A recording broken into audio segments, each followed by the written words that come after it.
family, work, entertainment, freedom, opportunity, experience. It's strange to think of it, but this is how life used to be. Chinese health authorities are still working to identify the virus behind a pneumonia outbreak in the central city of Wuhan. The CDC tonight says Europe is the new epicenter of the epidemic, with 70% of new cases originating here, and countries are falling like dominoes. The World Health Organization has declared the COVID-19 outbreak a pandemic. Everyone is vulnerable right now. No one has immunity. No one has been vaccinated.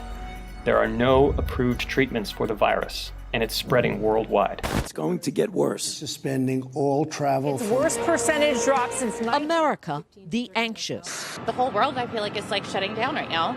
The unseen danger of coronavirus with visible impact. I worry about the people in my life, threatening our physical and mental health. We've been compelled to adapt to an entirely new way of life, one of isolation and social distancing. As people witness events unfold from the safety of their homes, there's a strange phenomenon occurring all across. It's an opportunity to slow down, pause and reflect in prayer or meditation.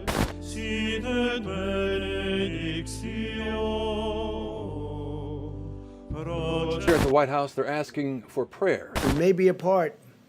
We can use this time to turn to reflection and prayer and our own personal relationship with God. God and prayer. These aren't new concepts. The head of the Ahmadiyya Muslim community, His Holiness Hazrat Mirza Masroor Ahmad, the Khalifa of Islam, has been calling the world to recognize their creator for many years. इन दिनों में ख़ास तौर पर दुआओं की तरफ भी तवज्जो देनी चाहिए और अपनी रूहानी हालत को बेहतर करने की तरफ तवज्जो देनी चाहिए और दुनिया के लिए भी दुआ करनी चाहिए अल्लाह ताला उनको भी हिदायत दे अल्लाह ताला दुनिया को तौफीक दे कि वो बजाय दुनियादारी में ज़्यादा पढ़ने के और खुदा ताला को भूलने के अपने पैदा करने वाले खुदा को पहचानने वाले भी हों. Even in unprecedented times such as these, the Ahmadiyya Muslim community remains united under the leadership of His Holiness and has answered his call by heightening efforts to call people to the one true God. Today I will tell you why I believe in God. And so I only tell people, if you want to know that God is existing, you have to experience Him. And you can experience Him by yourself inculcating good virtues and good natures, and with an unbiased mind, pray for a sign that God satisfy your heart the way He satisfied mine. Throughout my life, I have experienced acceptance of prayers. Whenever I am going through difficult times, I ask God Almighty for help, and my difficulties are removed. From every subatomic particle to a small cell in every living thing, to billions of celestial bodies in the heavens and space, they've all been created with such perfect balance and wisdom. These incidents coming together have proven to me that there must be some sort of omnipotent being, which I have ultimately come to recognize as being God. The reason why I believe in God is through my own personal experiences. Allah says, if you call unto Him, He will call unto you. And if Allah hears him who praises Him. So I believe that if you talk to Him, and I have experienced this, He will talk to you. So my brothers, I urge you, walk to Alamia, walk to God, and He will run to you. Their message is simple. God exists. He was never absent, and prayer is a vehicle waiting to take us to Him. Let us realize the value of this opportunity and strive to recognize He who created us. Sir नहीं होता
There's so much coronavirus news around today, it's pretty hard to digest it all. This brings home how life is changing and could soon change for all of us.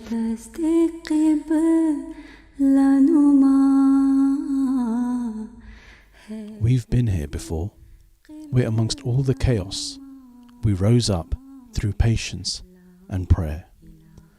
We've been here before, where one uniting call brought forth thousands. दुआओं से अल्लाह ताला के फजल को हम जज़्ब कर सकते हैं और अपनी रूहानी और जिस्मानी हालत को सेहतमंद कर सकते हैं. Answering with one voice that surely in remembering the one lies comfort. La ilaha illallah. Today I will tell you why I believe in God. And I believe in God because of the Holy Quran. Through the acceptance of my supplications. The one who guides me. I have witnessed the existence of my beloved Lord in my everyday life. Because he listens to the prayers. When I have seen him through the acceptance of my prayers. We are here now, while the world forgets those invisible, saying we see you, we love all and hate none. We are here to help the less fortunate people living on the street.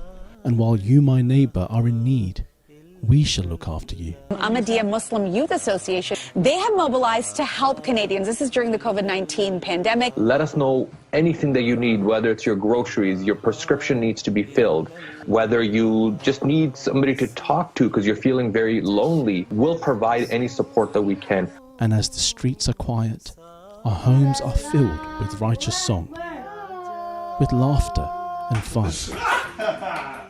As we're reminded that we must prioritize our physical purity and our health, while we dream of new ways and reinvent the old to nurture our spirit. That smiling itself is a form of charity, and we have the best example to follow in the Holy Prophet Muhammad Sallallahu Alaihi Wasallam. Our children will remember this time and tell our grandkids of our limitless talents and how we were ready to come together as we held on to our roots, as we held on to that one rope. مسرور يا بحر الهدى أرض التقى والنور جئناك نبغي بيعة نمضي بها. We've been here before, and as we are here now, we are not alone.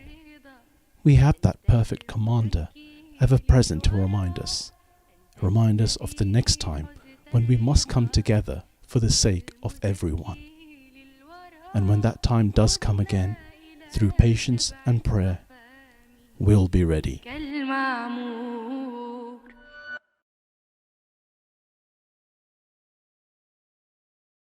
तेरा सफर हो बायसे रहमत खुदा करे तेरा सफर हो बायसे रहमत खुदा करे हो लम्हा साते नुसरत खुदा करे तेरा सफर हो बायसे रहमत खुदा करे तेरा सफर हो बायसे रहमत खुदा करे साया फिगन हो नुसरत मौला कदम कदम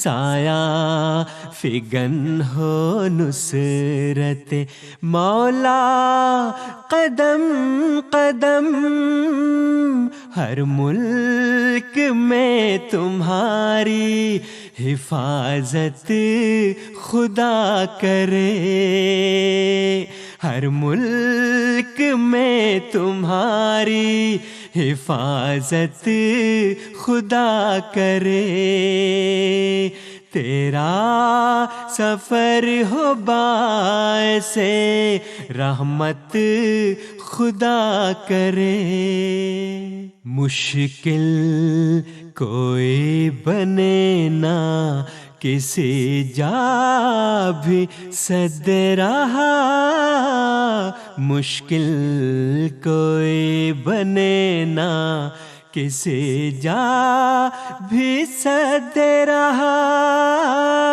हर हाल में तुम्हारी एआनत खुदा करे हर हाल में तुम्हारी एआनत खुदा करे तेरा सफर हो बायसे रहमत खुदा करे दुनिया बगोश होश सुने तेरी बात को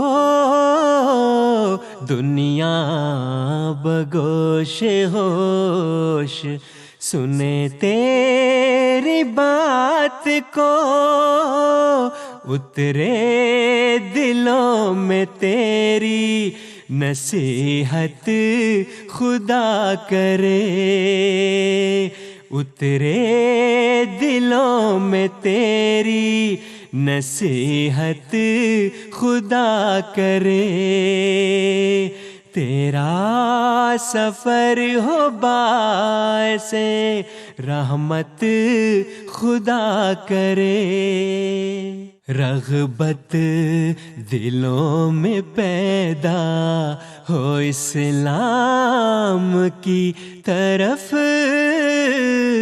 रग़बत दिलों में पैदा हो इस्लाम की तरफ देखे फलक ये शाने फसाहत खुदा करे देखे फलक ये शाने फसाहत खुदा करे तेरा सफर हो बायसे रहमत खुदा करे दुनिया सिमट के आए यूं कदमों तले तेरे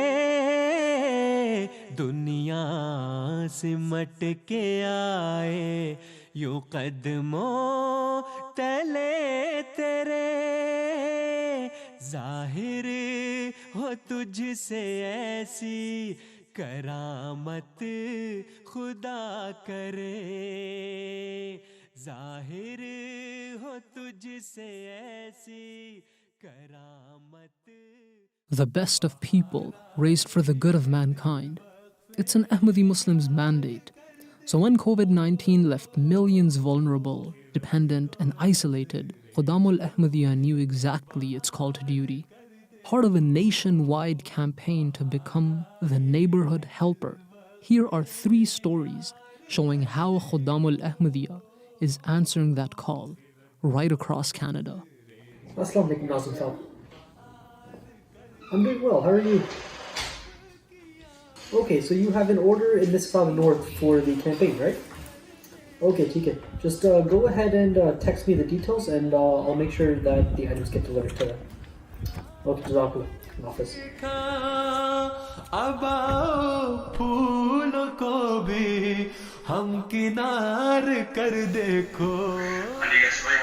I'm good, you? That's up, sent you a list of groceries. Yes, I got it. You have received it? Yes. Okay, when are you able to go and get those? I can go whenever you say.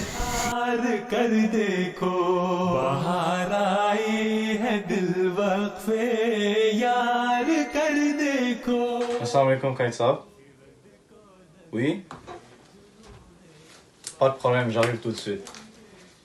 खुदा हाफिज को नजरे जुनूने बाहर कर देखो मसीह उतरा Day or night, no matter the weather, gotta be ready for this call.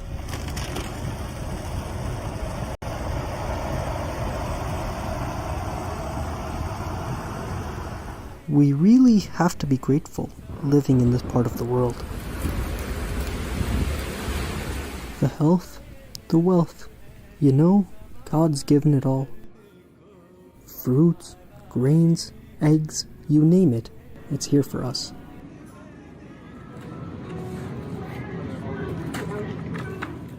If we can just learn to carry loads for others, open our hearts, take it as a signal from God. To answer His call, it's the most satisfying thing in the world. Have a good day. बाहर कर देखो लगाओ सीढ़ी उतारो दिलों Sanitizing my hands, putting my gloves on. There's no denying these are special times. It really makes you think.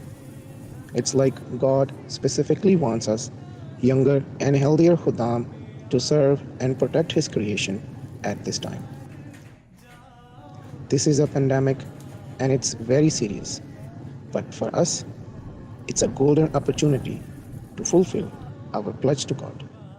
Assalamualaikum, Kaisab, Yasser speaking. We just delivered the grocery that you requested for the person.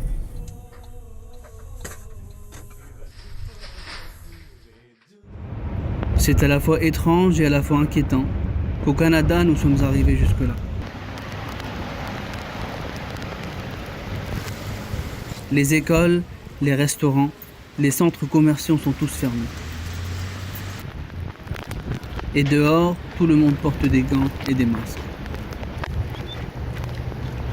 Mais nous devons réaliser que c'est une chance de faire davantage du bien.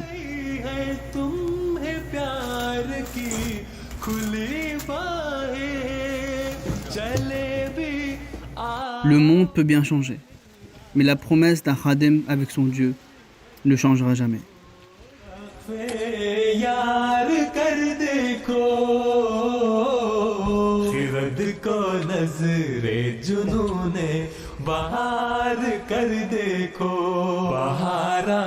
To sacrifice my life, wealth, time, and honor for the sake of my faith, country, and nation.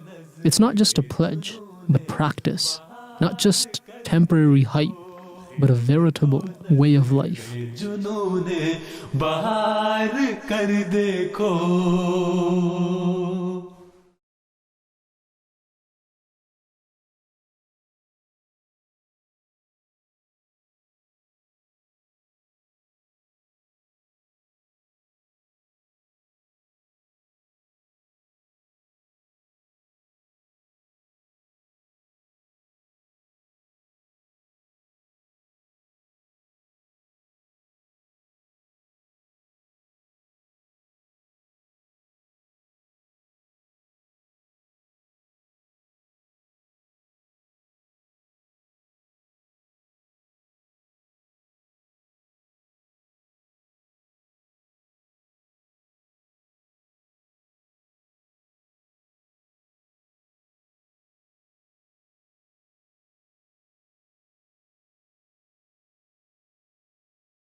Majlis Khuddamul Ahmadiyya in Canada presents a new initiative called Stay at Home and Read a Book.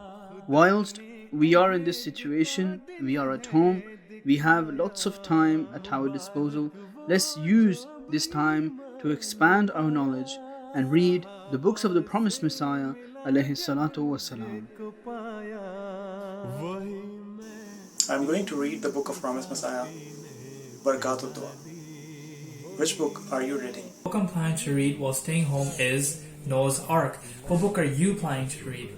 I'm going to be reading the book Noah's Ark, written by Promised Messiah alayhi salatu wasalam. Which book are you reading? I'm reading the book Muhammad, the Liberator of Women, while I'm in isolation.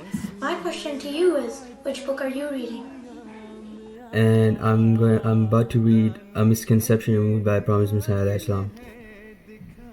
So what book are you going to read? I'm reading the book Noah's Ark by Hazrat Masih Maud Salam. What about you? What are you reading?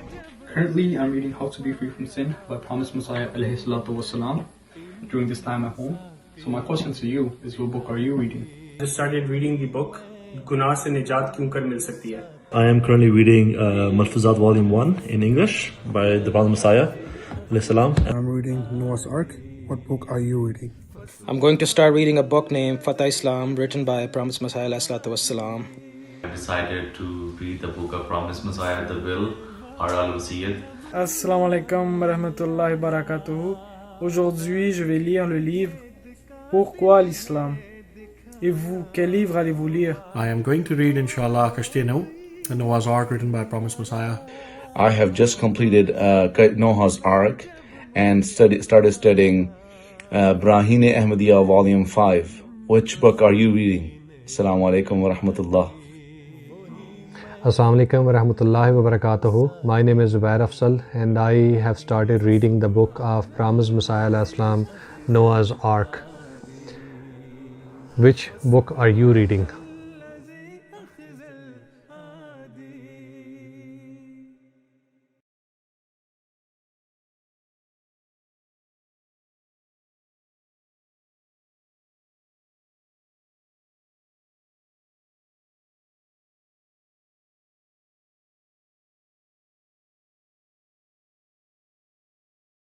Ramadan Mubarak, Ramadan Kareem, Ramadan Mubarak, Ramadan Kareem, Ramadan. O ye who believe, fasting is prescribed for you, as it was prescribed for those before you, so that you may become righteous.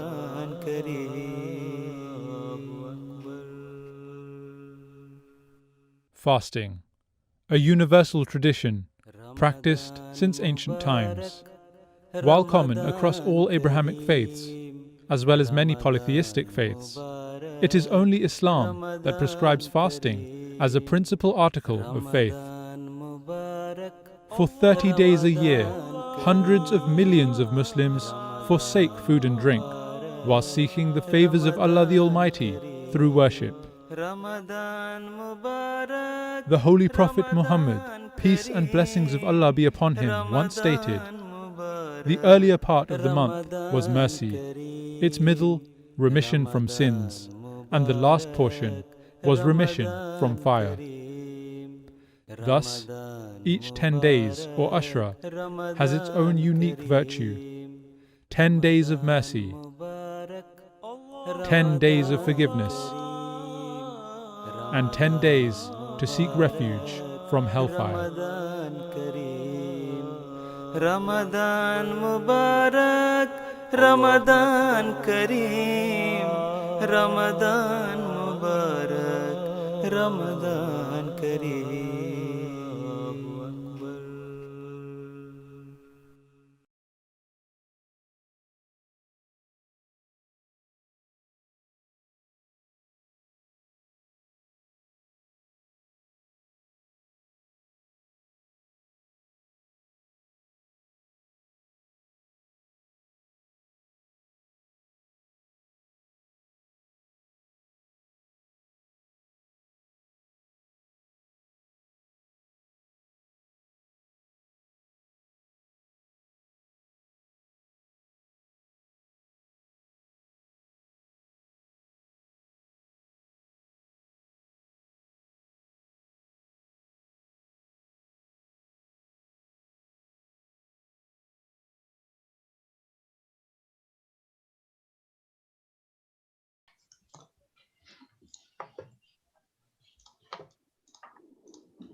Family, work, entertainment, freedom, opportunity, experience.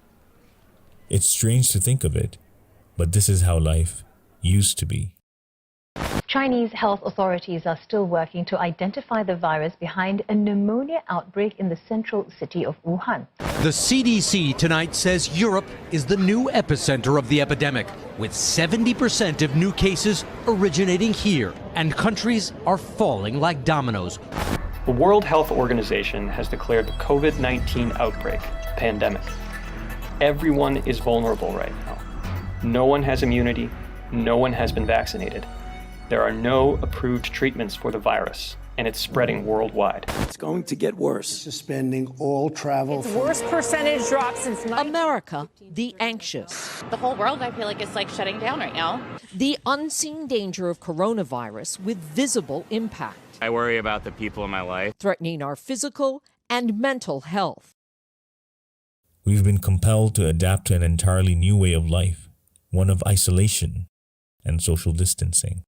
As people witness events unfold from the safety of their homes, there's a strange phenomenon occurring all across the globe. A shift in the paradigm, born out of obvious desperation. And though self-isolating may at times be hard, many people of all faiths and of none are discovering that it presents an opportunity to slow down, pause and reflect in prayer or meditation.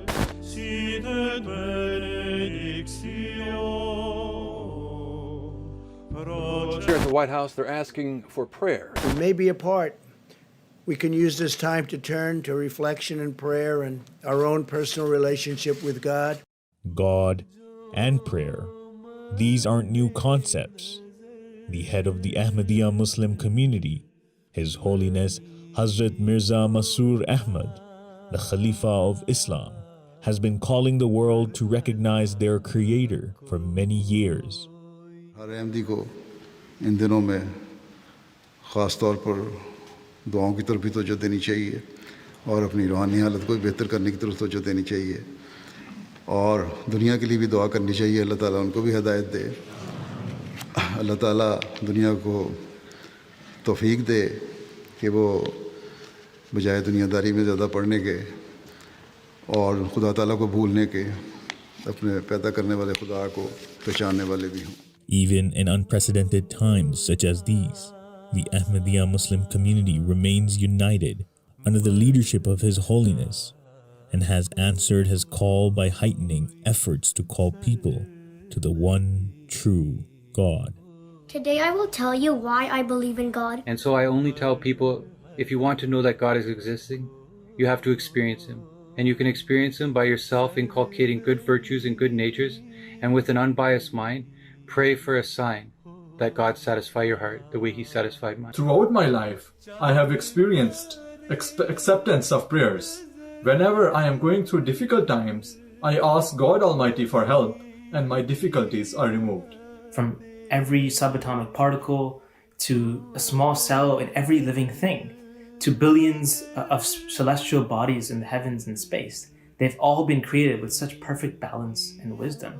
These incidents coming together have proven to me that there must be some sort of omnipotent being, which I have ultimately come to recognize as being God. The reason why I believe in God is through my own personal experiences. Allah says, if you call unto Him, He will call unto you. And if Allah hears him who praises Him. So I believe that if you talk to Him, and I have experienced this, He will talk to you. So my brothers, I urge you, walk to Alamia, walk to God, and He will run to you. Their message is simple. God exists. He was never absent, and prayer is a vehicle waiting to take us to Him. Let us realize the value of this opportunity and strive to recognize He who created us. Sir नहीं होता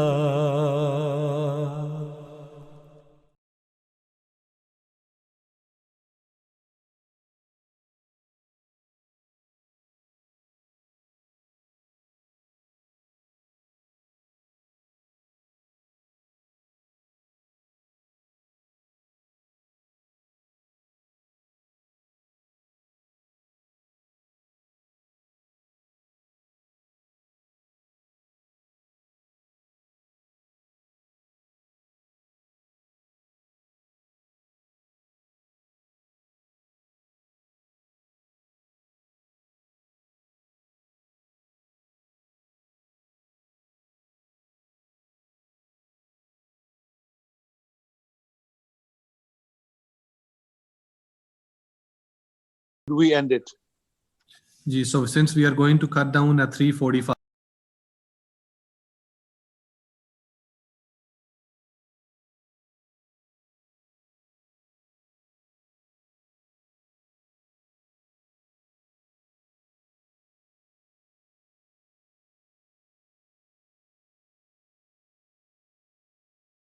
There's so much coronavirus news around today, it's pretty hard to digest it all. This brings home how life is changing and could soon change for all of us.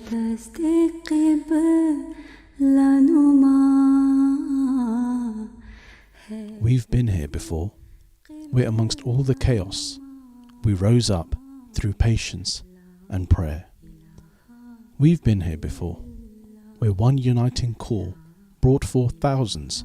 दुआओं से अल्लाह ताला के फजल को हम जज़्ब कर सकते हैं और अपनी रूहानी और जिस्मानी हालत को सेहतमंद कर सकते हैं.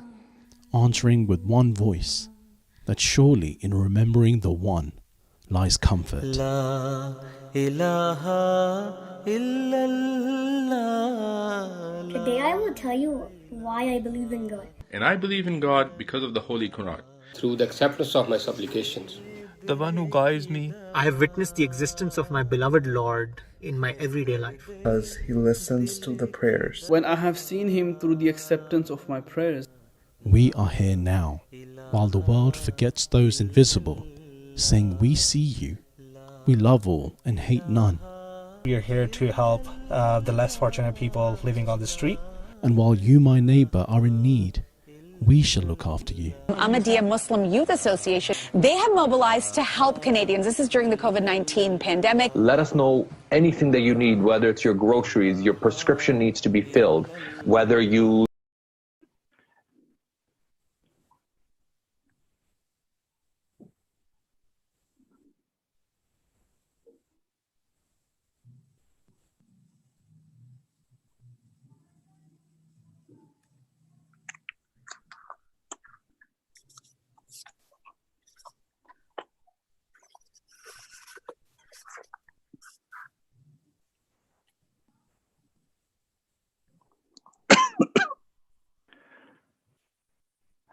Sab, over to you. Assalamu alaikum wa rahmatullahi wa barakatuhu.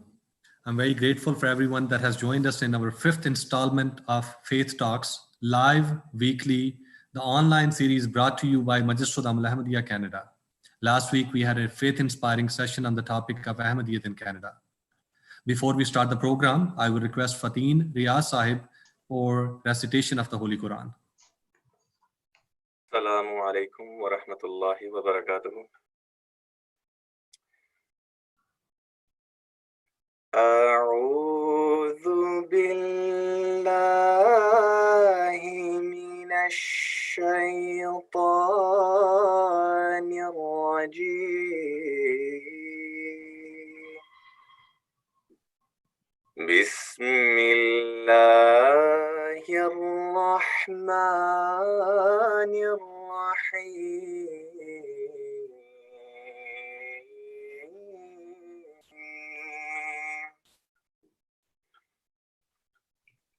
Ya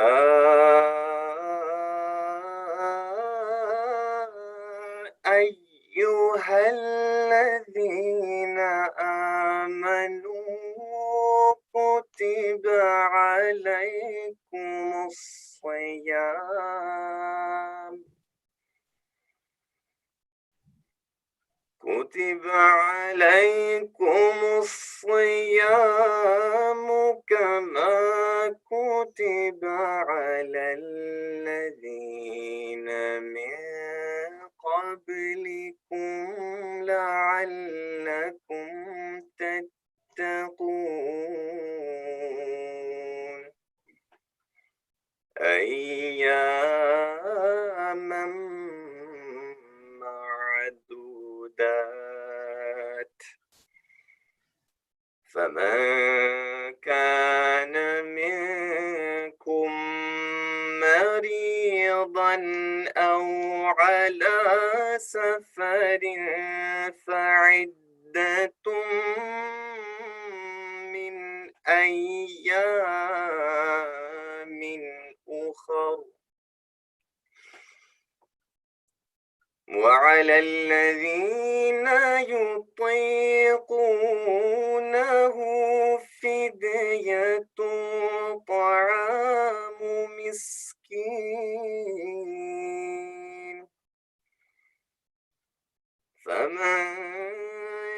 تطوع خيرا فهو خير له وأن تصوموا خير لكم إن كنتم تعلمون.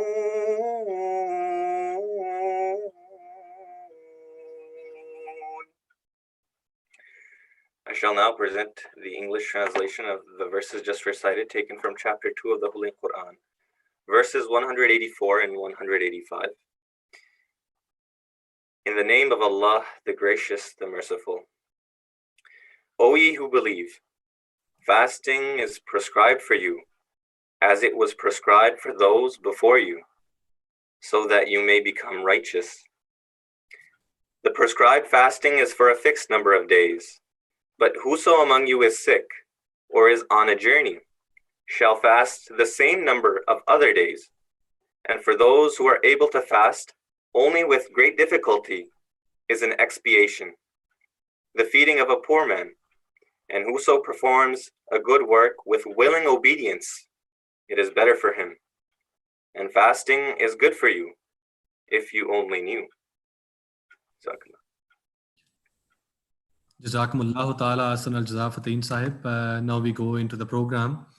As you all know, Ramadan is upon us, and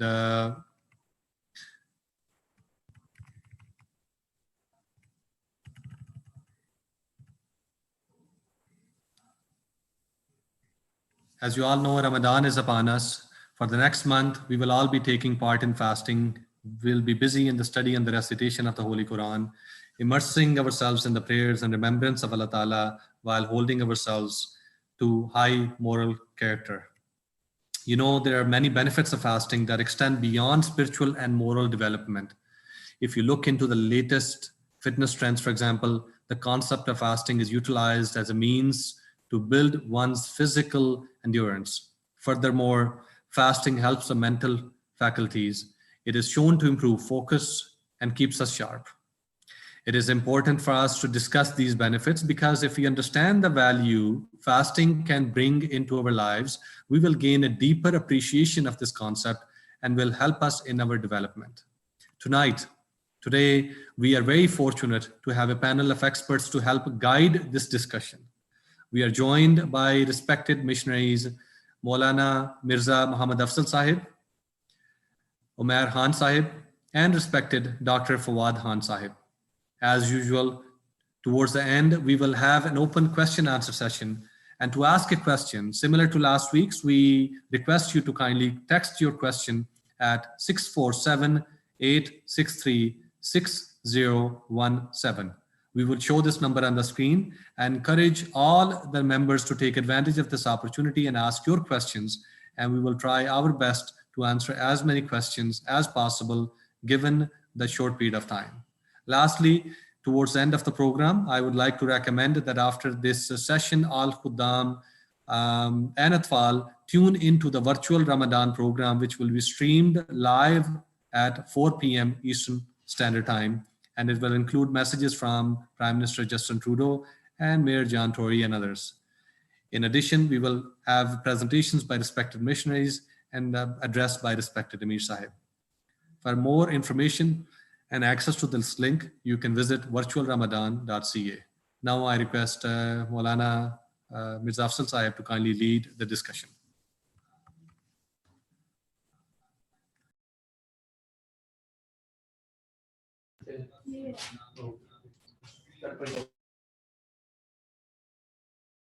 The grace of Almighty Allah, we are in the month which I call a opening of a spiritual gym.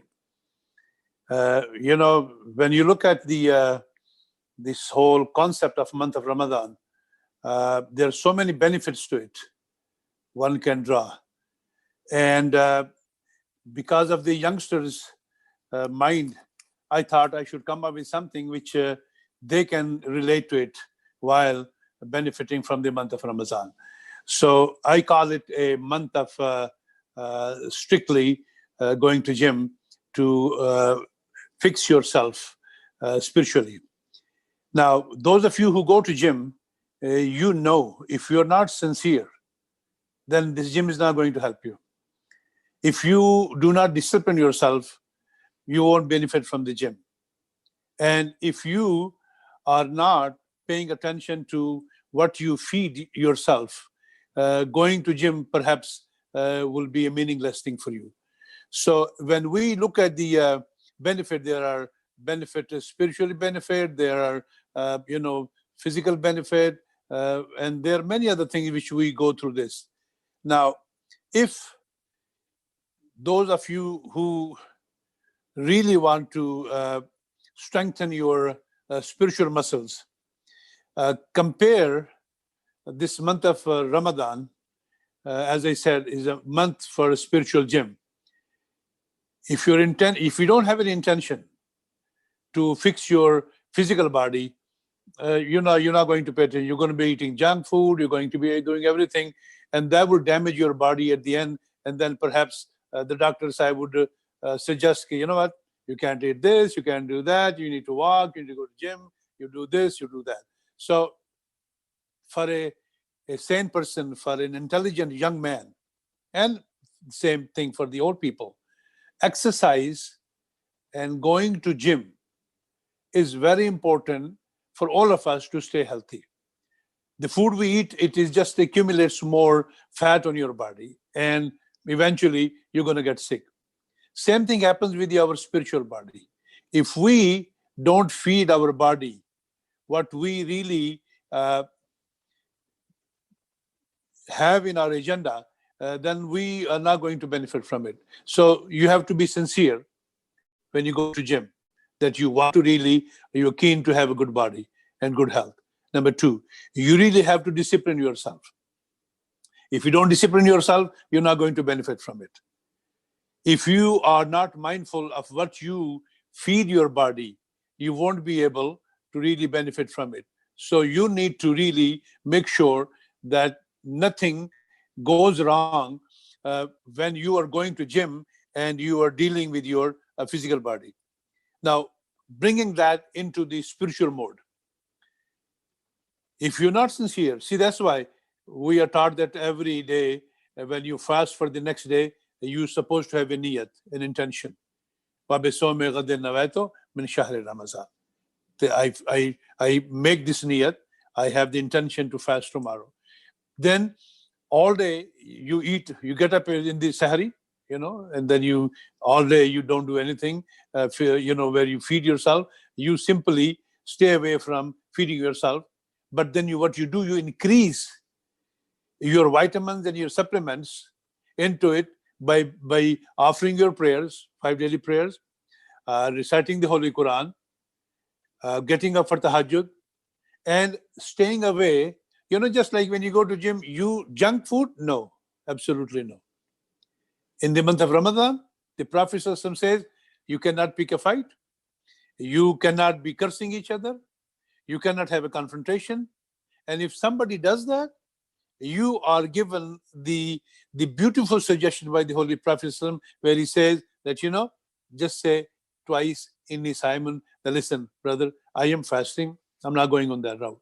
So just like with the physical gym, with the spiritual gym, you need to be, have intention to have a good body, you need to be sincere about it, you need to discipline, it is a daily thing, you cannot be skipping it.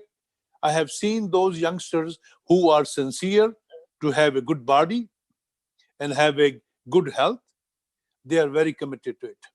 They do not feed themselves any junk food. They know their vitamins, they know their protein, they know everything what they do.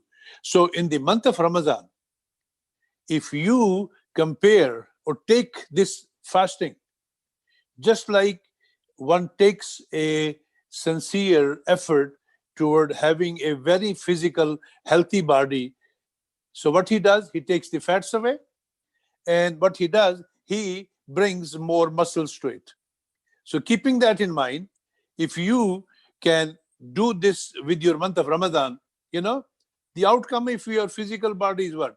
You're going to have a good body, you can look at it and you'll be very happy. On the top of it, you will know You have not fed yourself junk, so your muscles, your body will be toned and all that. You'll be perfectly good-looking individual. The Holy Prophet says, if you maintain your fasting in a way where you stay away from these nonsenses, you offer your tahajjud, you offer your nawafil, he says Allah Ta'ala has promised you with a new life. We read a hadith in which the Holy Prophet says that Man kama Ramazana imanan wa ihtisaban ghafarallahu lahu ma taqaddama min zambihi. That if you offer your nawafil with the sense of accountability, that what is your priorities in your life and what are you doing to manage your spirituality, and if you make a plan that, okay, I know I have done this wrong, so from now on I am not going to allow my spirit suffer because of these weaknesses, and you make a commitment with Allah Ta'ala that I am going to be a new person from now on, just like the gym at the end of the day gives you a beautiful healthy body, the Holy Prophet says it will give you a beautiful healthy spirit free of all inclination towards sin and weaknesses. So this is the month. We can start a new life. We can have a healthy life. And all you do, very simple, be sincere about it. You have to want it to have a beautiful spiritual life where you can have the experience of outer body connecting with your Allah. Having to know Him is a beautiful thing. This is the month you can know Him. And then beautiful information given to us by the Holy Prophet. He says at the end of the month, if you spend these 20 days of month of Ramadan in absolute accordance with the teaching of the Holy Quran and Hadith, then the last 10 days you are rewarded with a special seclusion. It's called itikaf. And in those 10 days, if you have spent the first 20 days with absolute sincerity of heart, and you have done everything as it is prescribed, and last 10 days you spend in seclusion, go in itikaf, the Prophet ﷺ has given us a glad tidings from the Holy Quran that we are blessed with one odd night among the last 10 days. And in that one odd night, if you are blessed with anything you want, Allah Ta'ala says, I'll give it to you. So I hope and pray that we all benefit from this spiritual gym this month, and then build on it and continue. Because once you are in a gym and you have the idea that what it does to you, health-wise and physically builds you strong, it makes you a disciplined person. You can line up all your life in this disciplined manner. So this month, if we spend it the way Allah Ta'ala has really guided us, I'm 100% sure that not only that we'll have a life all over again, we'll have a much healthy and better life, much disciplined under the benefit of the Holy Quran and the Holy Prophet. As a matter of fact, we become totally a new person to enter our life, and the remaining 11 months of the year, inshallah, we can benefit and continue what we learn in this month. So this spiritual activities which we do definitely will pay off here and in the life here to come. Now, once we are talking about this, the life, spiritually getting motivated in the month of Ramadan, and really making sure that our plan is that I will be a different person. I have started going to gym. I am not going to be committing any wrong things and foul things, and I'll be very disciplined. I'll be a very moral person, and that will not hurt you at all. So this scheme which Quran has given us, it is not something which is absolutely started by Islam. There are many faiths in the world. They have introduced this concept of fasting, but not like Ramadan. Ramadan is like a gym, which you have everything, every machine in there. But other faiths, they did introduce Ramadan and did introduce fasting, but on a very different level. So we are very happy that we have with us our respected Umair Khan Sahib, missionary from Vancouver. And we would like him to really, if he can enlighten us, that the concept of fasting in the previous religions, and particularly if we can shed some light that other than them introducing the fasting, if their scriptures or their teaching really explain that what is the benefit of fasting, just like the verse we recited in the very beginning, it says at the end, لَعَلَّكُمْ تَتَّقُونَ, that you will become a righteous person at the end of the day when you go follow this beautiful scheme of Allah. So, Jazakallah, Umar Khan Sahib, it is over to you. Please let us know what do you have for us to learn more about fasting. Assalamu alaikum warahmatullah. Wa alaikum salam. So my talk is basically will be based on the verses that were recited from chapter 2 verse 184, where Allah Ta'ala mentions that fasting is prescribed for you and it was prescribed for those before you. So in this verse, Allah Ta'ala very quickly points out that fasting is not a new concept. It's been around in ancient religions. It's been around since ancient times. One thing I did want to touch on, because a lot of our youngsters who do tabligh, sometimes they come across this from critics of Islam that, Islam has taken teachings of past religions and just combined it with Islam. So I was thinking about that question, and it makes sense that fasting is prescribed in Islam, because all the previous religions and all the previous prophets were essentially sent from that same God.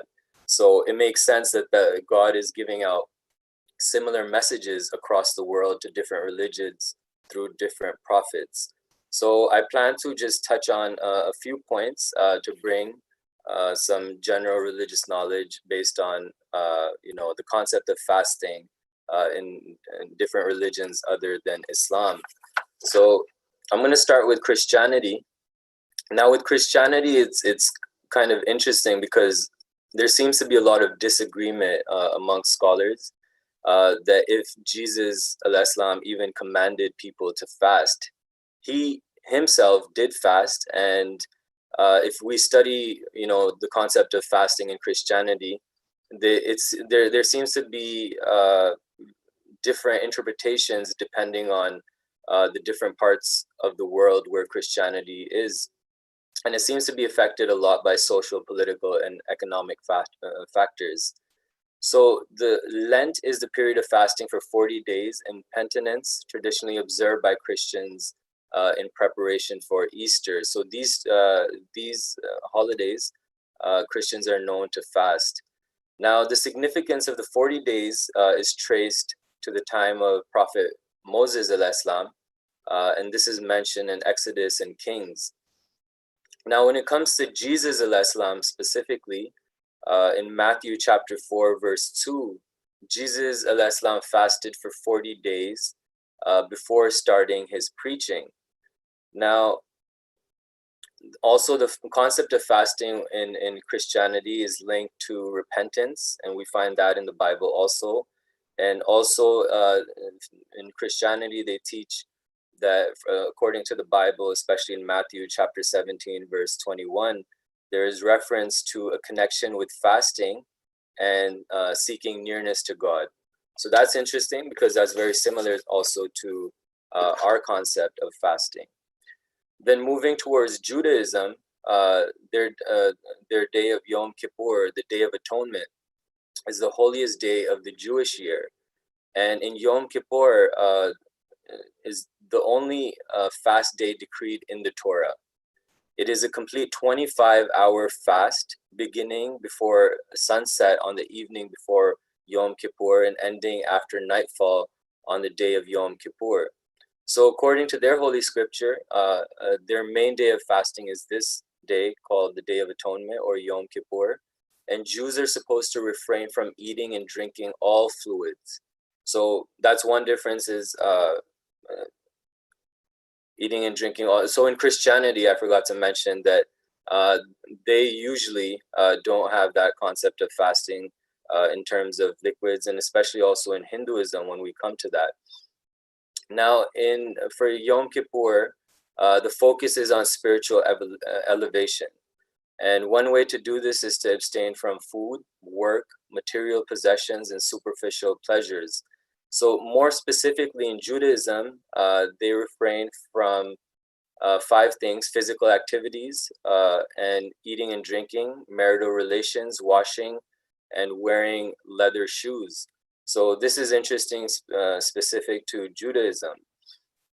Another interesting thing about fasting in Judaism is that according to the Talmud, eating the day before Yom Kippur is a blessing equal to the blessing of fasting on the day of Yom Kippur. So on their day of fasting, the day before is the equal amount of blessings as there is when they actually do their fast. So I'm going to move to Hinduism. And fasting in Hinduism and Buddhism is all very similar. So in Hinduism, they believe that fasting indicates the denial of the physical needs of the body for the sake of spiritual gains. And this is also very similar to our concept of fasting. And according to the scriptures, fasting helps to create atonement with the gods, right? And then Hindus also believe that worshippers must strive to impose restraints on themselves from worldly indulgences to get the mind focused. And one form of restraint for them is fasting. And also in Hindu philosophy, they teach that food means gratification of the senses, and to starve the senses is to elevate them to contemplation. Hinduism teaches that when the stomach is full, the intellect begins to sleep. Wisdom becomes mute, and the parts of the body restrained from acts of righteousness. And this is very similar to what the Prophet Messiah ﷺ has taught about the concept of fasting.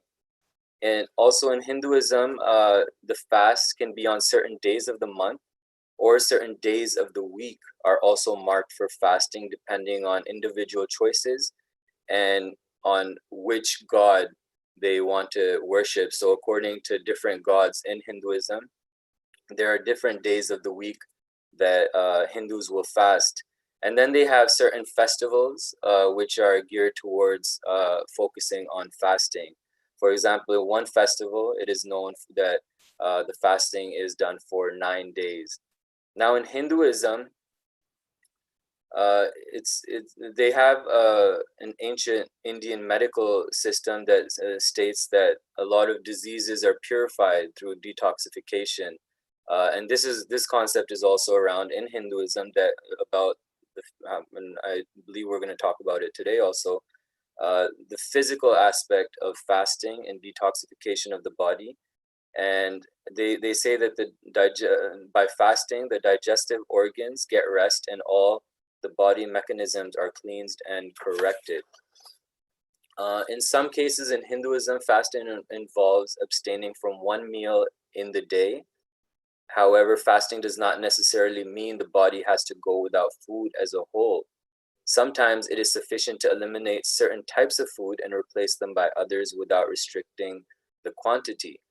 So for example, for vegetarians within Hinduism, sometimes according to their fast, they will abstain from rice, wheat, barley, or lentils, and then replace them with potatoes, or they do that with salt. So things that they normally would put salt in, they refrain from that. So that's their concept of fasting. And before I end my talk, it was interesting that recently a Khadim asked a question about Sikhism. And many of us have many Sikh friends, especially where I'm from, here in Vancouver. We're bound to have Sikh friends in the Jamaat. Now, in Sikhism, the interesting thing is that they do not participate in any form of fasting, and they actually regard it as something that's not really beneficial. And I remember the Khadim asked me, like, what's our reply to it? Because they look at, the concept of fasting in Islam as pointless. And it was funny because I actually went on a website to look it up, and they're saying, fasting is just to show off, is just for attention and things like that, right? And that was new to me. I didn't know that, so people were so against fasting. So the interesting thing is, when we talk, to our Sikh friend about this, we have to keep in mind that the founder of their religion, Hazrat Baba Guru Nanak, who we believe, to be a very pious, righteous person, he was actually a practicing Muslim. And when that came to my mind, I was like, if we look into their scripture, we should be able to find some kind of proof that he fasted. And guess what? There is proof in their holy scripture that he also used to fast. And it was actually their 10th guru, Guru Gobind Singh, when he came into power in 1675, he was the one that actually dropped the practice of fasting in Sikhism. So if we do have that conversation with our, different friends, we can, in Islam, we are taught to follow the practices of the founder of the religion, because those people who brought the religion, who the religion was revealed to, would be the best people to follow. So Mirza Sahab, I'm hopefully was able to shed some light on concept of fasting in different faiths. Jazakallah.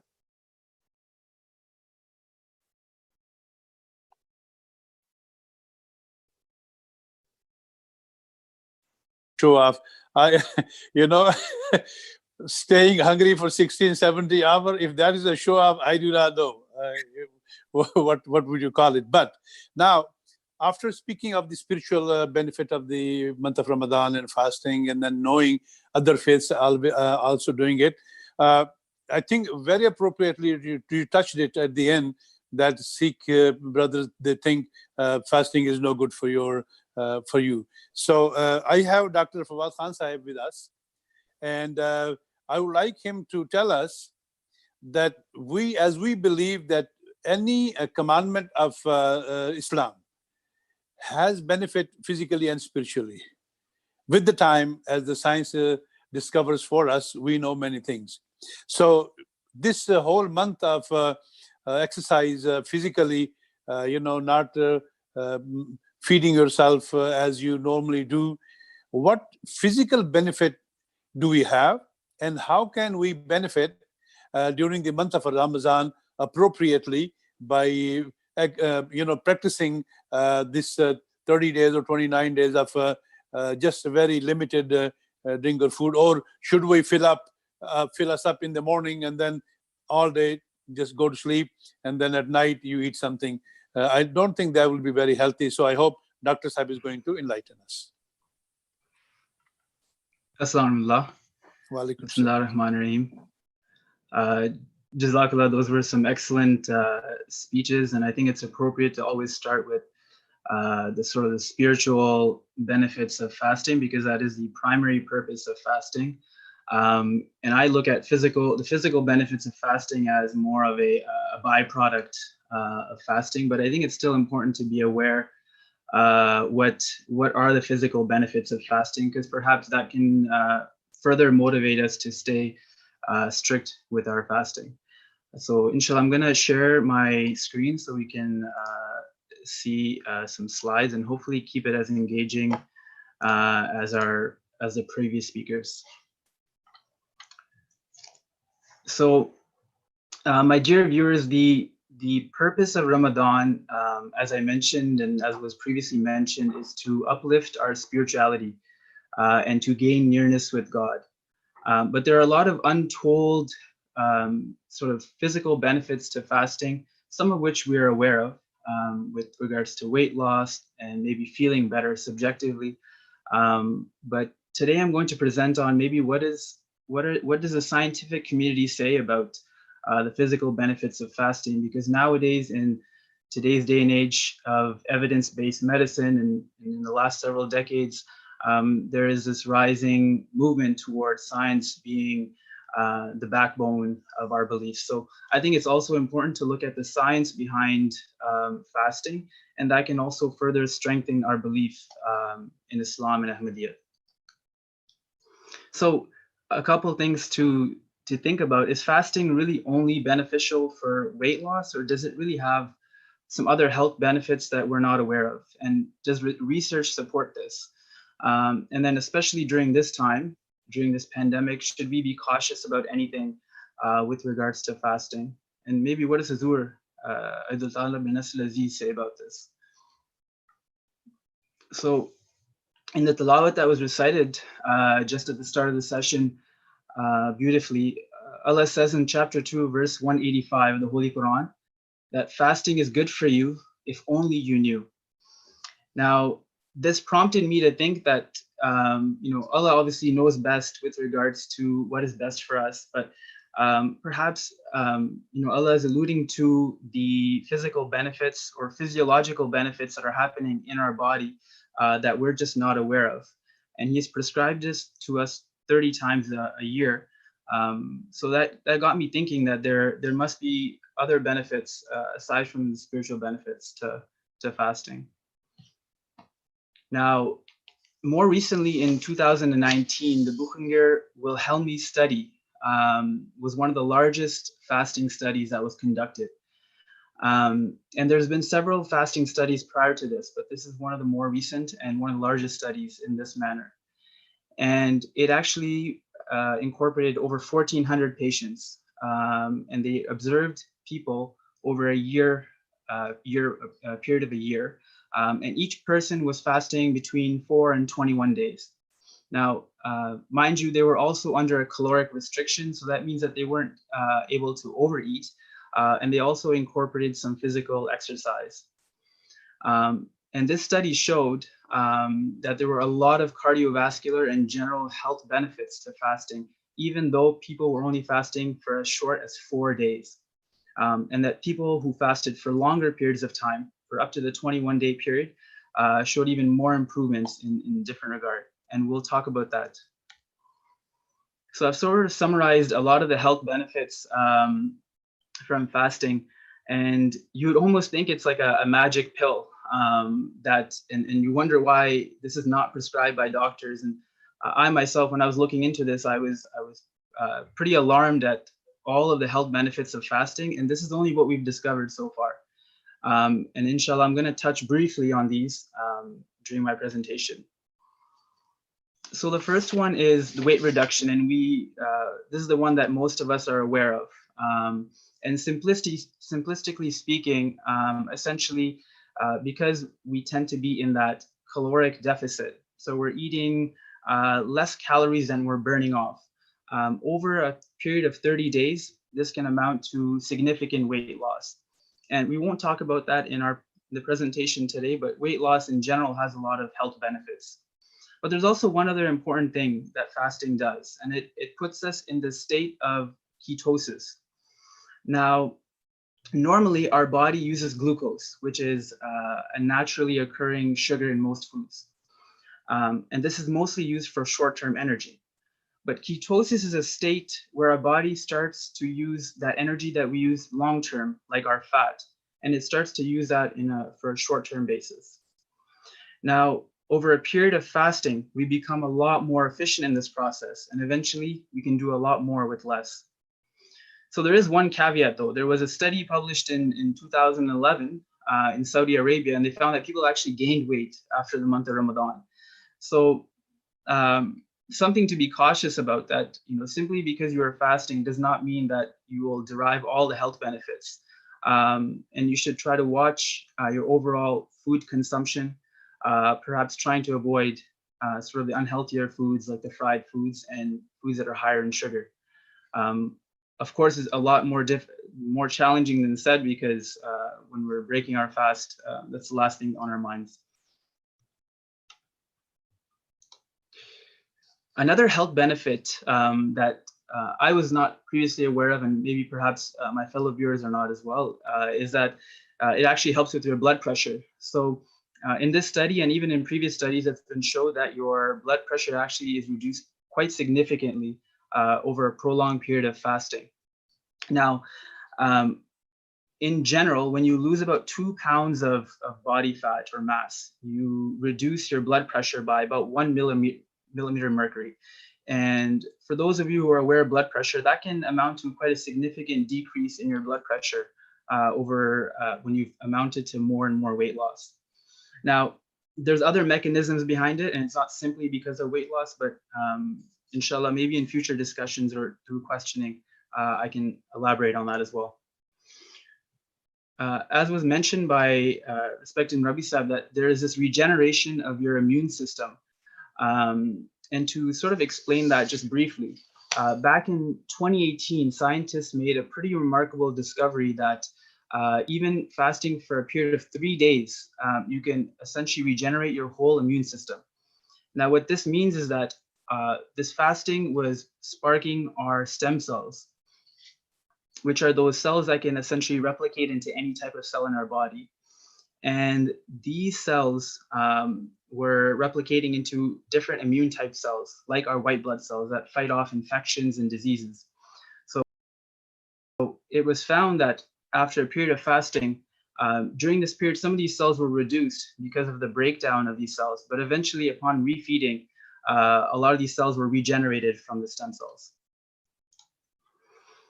Hazrat Muslim Maud said something really interesting, and I found this in connection with what I've just mentioned. He says that I myself have observed that when one fasts with good health, although during the month that they may experience some discomfort, after Ramadan their bodies experience a new sense of strength and freshness.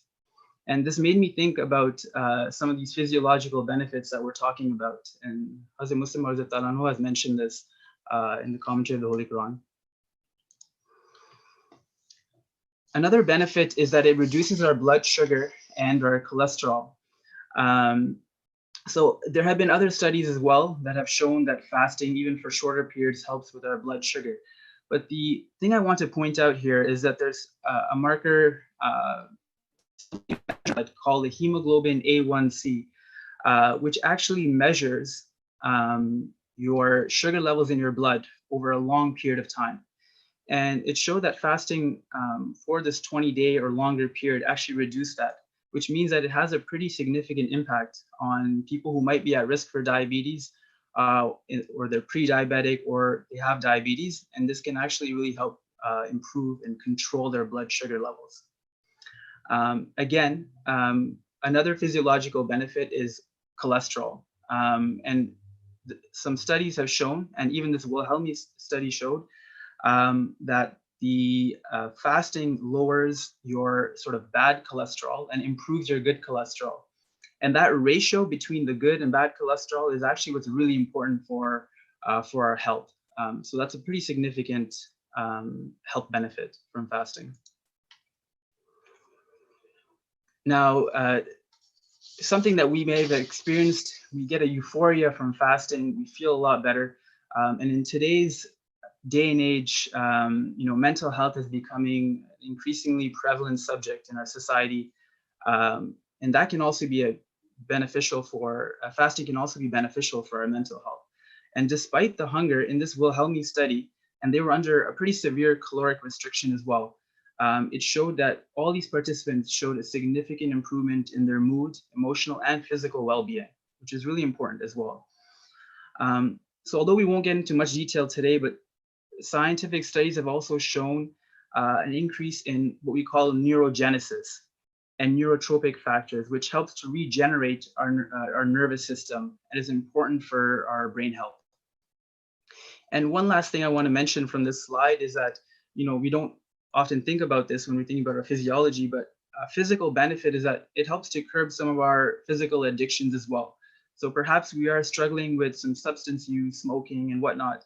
And then during the period of Ramadan, one must abstain from these practices. So that overall, just curbing those addictions can have an improvement in our physical health.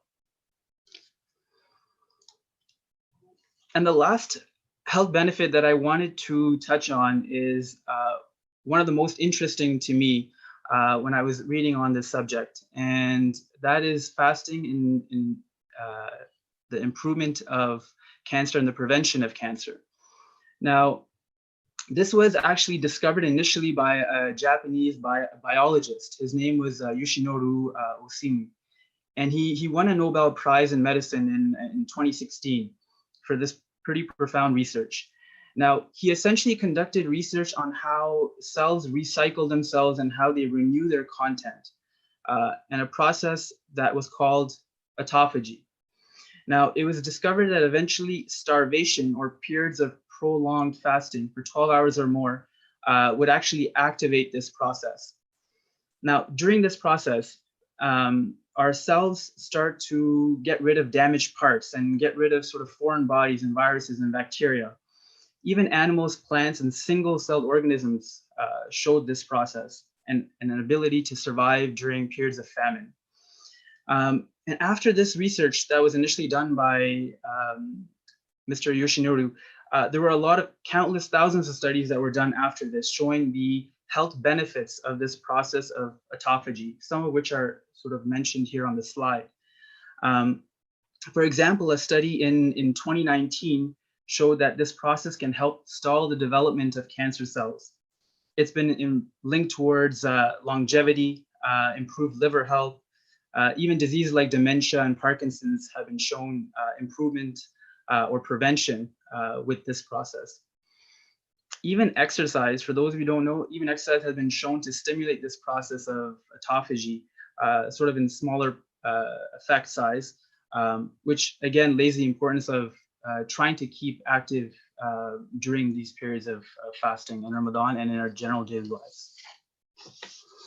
So just to finish off the presentation, there's been recent debate about the possible health dangers of fasting, in Ramadan, during the period of Ramadan, during this COVID crisis, and the World Health Organization sort of has different opinions about it.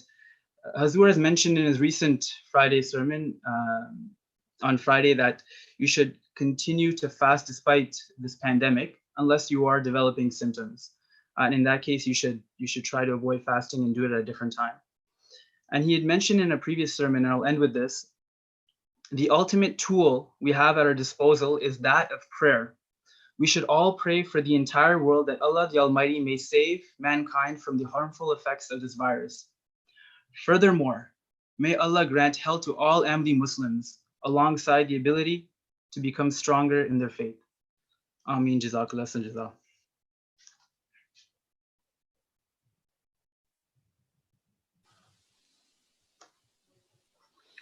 Jazakumullah ta'ala sul jaza. Dr. Sahib, we are very happy that you really have enlightened us, and also Umar Khan Sahib. I think this is the time for our youngsters to ask questions from the panels. I would request the controlling department there to see how we're going to manage that, but we are ready to answer any question our youngsters have. I hope they have a lot of questions. Assalamu alaikum warahmatullah. Professor, we have a lot of questions. Yes. So the first question is regarding the age. The question is that what age we should start fasting? Hazrat Khalifatul Masih II, may Allah be pleased with him, he has mentioned to this question, he says, when you are almost 14, 15, you should start practicing here and there, maybe once a week. But you should not be completely fasting for the entire month. Then when you're 18, it is obligatory, now you have to fast. So because the body is growing, so Huzur's concern was that if the body is pushed while the body is growing to be deprived of the important nutritions, that may not be good for a person to really be healthy. So he said 14, 15, start trying. 18, you must. So that's what the age limit is. Jazakallah, Professor. Professor, there is another question that is regarding itikaf, and this is asked that can we do 3 days of itikaf? What is the significance? If we are talking about itikaf of Ramadan, then the sunnat is 10 days, and once Huzur also did for 20 days. But you can go 1 day to 10 days. There is no limit on that. But remember, if you understand the mechanism of itikaf, then in 1 day or 3 days, in 3 days, you're just like getting warm up. So yes, you can do it. There's no restriction on that. But one thing we have to remember, only that person can do itikaf who can fast. If you're sick, you're not fasting, you cannot do your itikaf. So that's very, very important. Jazakallah, Professor. The question is regarding diabetics. Should diabetics fast? Dr. Sahib. Assalamu alaikum. That's a really good question, actually, because a large portion of our population has diabetes, or they fall in that pre-diabetes range. So first thing I would mention is, if you do have diabetes, you should definitely speak to your family doctor before fasting. For my opinion, I would suggest that if you've been told that your blood sugars are a little bit high, but you haven't really fallen into that diabetes range, then you are definitely most likely safe to fast. There's sort of two ends of the spectrum. One is, your diabetes is really uncontrolled. You may actually be requiring insulin for your diabetes, or you have type 1 diabetes where you needed insulin from the start. Those are sort of people who are a little bit at higher risk of developing maybe some complications from fasting. And I think it's possible, but they should do it under strict guidance from their physician. And then sort of the other end of the spectrum is where your diabetes is really well controlled. You might be only on one medication, and you eat relatively well and live, you sort of make appropriate lifestyle choices, then it would be safe. If you're anywhere in between, then I think, again, it's probably better to get appropriate guidance from a doctor before starting fasting. Jazakallah. Dr. Saab, I tell you one thing. This is something nobody should make their own decision, because this is a health and you need to speak to your doctor. Some people think, okay, I take a medication in the morning and then I take the second one in the evening. So all day I don't take any medication. Don't play with your health. Let the doctor decide for you. And if he says or she says that it's okay for you to fast, go ahead. Don't try to make your own decision, because if you're not a doctor, it's not good for you to make your own medical decision. Ji. Jazakallah, Mr. There is another question that is regarding the health. It is said that, is exercise recommended during fasting? So maybe we'll go to Dr. Saab. Dr. Saab can tell, but I think it all depends on your energy. So, Dr. Saab.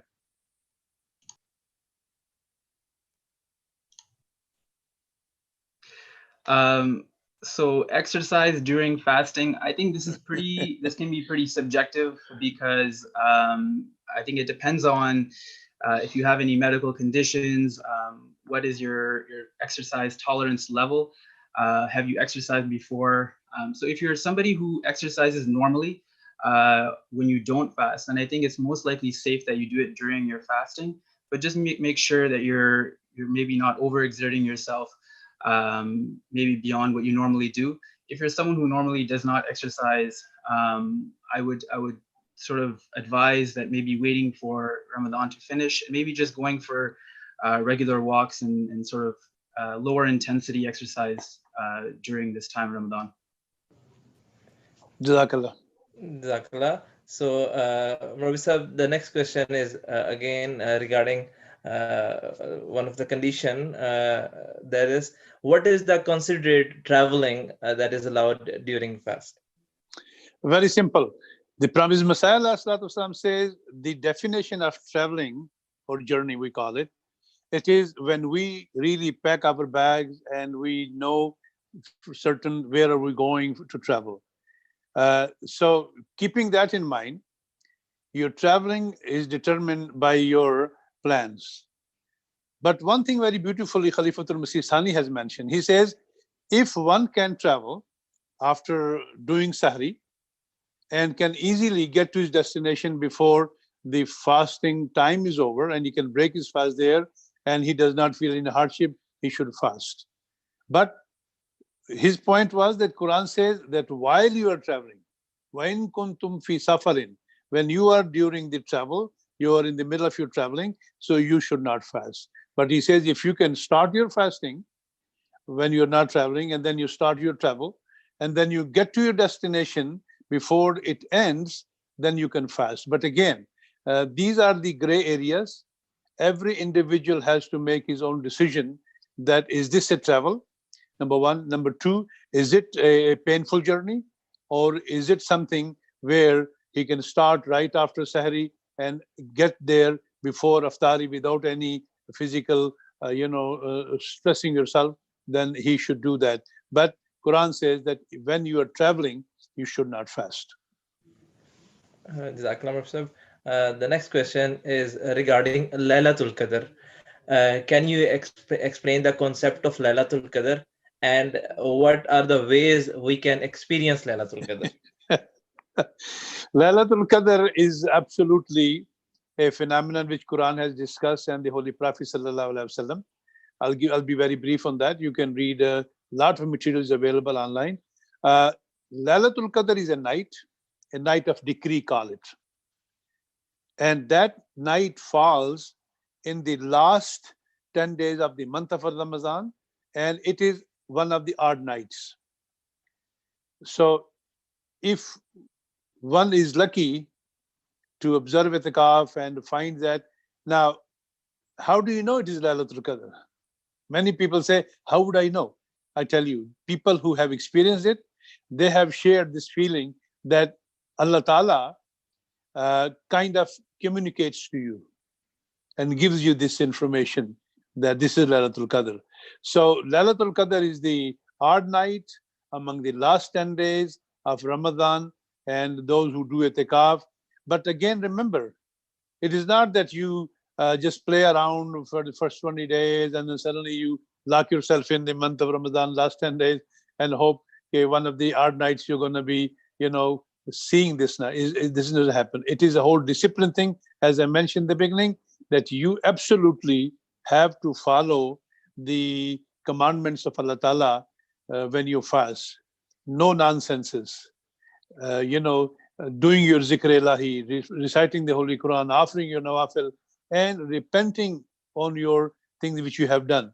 So if you are sincerely doing that, then inshallah, if Allah Ta'ala will so, and you are able to do itikaf, Allah Ta'ala can bless you with that one odd night. And the beautiful thing is that we are told that whatever you ask, if you get that night, you will be granted.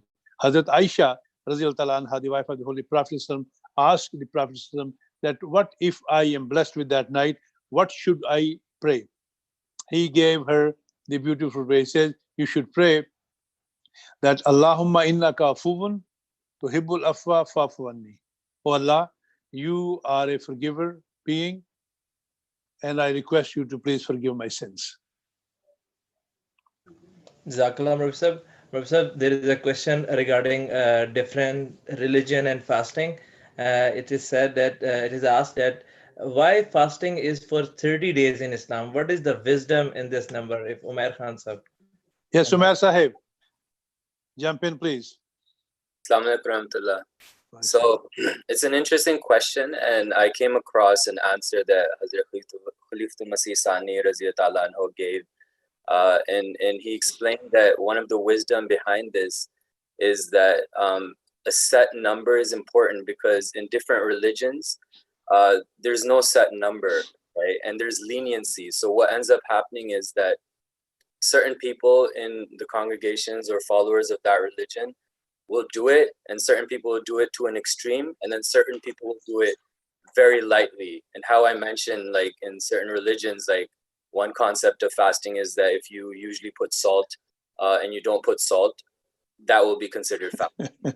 What Islam basically did is standardized in such a way that it was very practical, and how Rabbi Saab also mentioned that, and Dr. Saab, about if people have physical ailments or they're on a journey, they're excused. So that's a very practical teaching.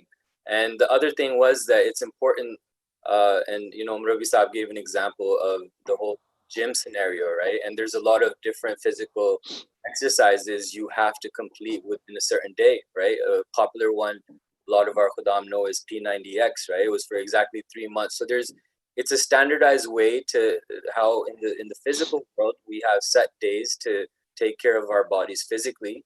So once a month is standardized for Islam, that everybody gets that opportunity to kind of do that spiritual fitness.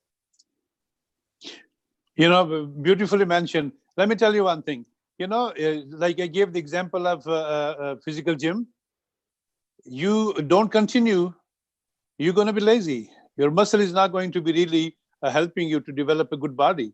So continuation of a practice is very important. And I think when you do one thing for 30 days or 29 days, it becomes part of you. So that's why Islam very wisely and very profoundly, Allah Ta'ala gave us this 30 days of a spiritual gym, so we can spiritually become absolutely a very strong person, staying away from any satanic influences and inclination. Jazakallah, Mursa. Again, the question is regarding Satan. If Satan is locked during Ramadan, why do people still commit sins? Remember, the big one is locked. We all have one with us. As the Holy Prophet ﷺ has mentioned, he says every individual has a Satan appointed to him and her, and is so close to you, is like running into your veins. So what Allah does, He controls the Iblis, the CEO of Satan, right? And then He tells you that you are not going to be influenced by the big one, but the small one which is with you, you control that. So that's where those of us who control it by being mindful, alhamdulillah, we benefit from it. But those of us who do not control our inner feeling and our inclinations and our thoughts, that's Satan, your own Satan, which is with you, that still stays active. So we have to chain that Satan within us. Jazakallah. Mursa, the next question is, can we brush our teeth with toothpaste in the month of Ramadan? Yes, you can, but you need to be very careful. The concept is that you should not use a lot of gel or toothpaste, whatever you want to use. Because in good old days, they would use miswak, that the stick branch of a tree. And that does not carry much of the taste of anything. So you must bare minimum, you put the paste, and then you can do so. But not with your mouth full of toothpaste, and then you can do, but you can do that, yes. Also, a question from the youth. Can we just recite, can we just read the English translation of the Holy Quran this month instead of reading Arabic verses?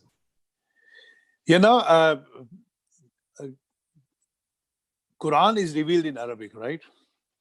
And if you do not know how to recite Arabic, then that's your majburi. You don't have a choice, but you got to read the translation.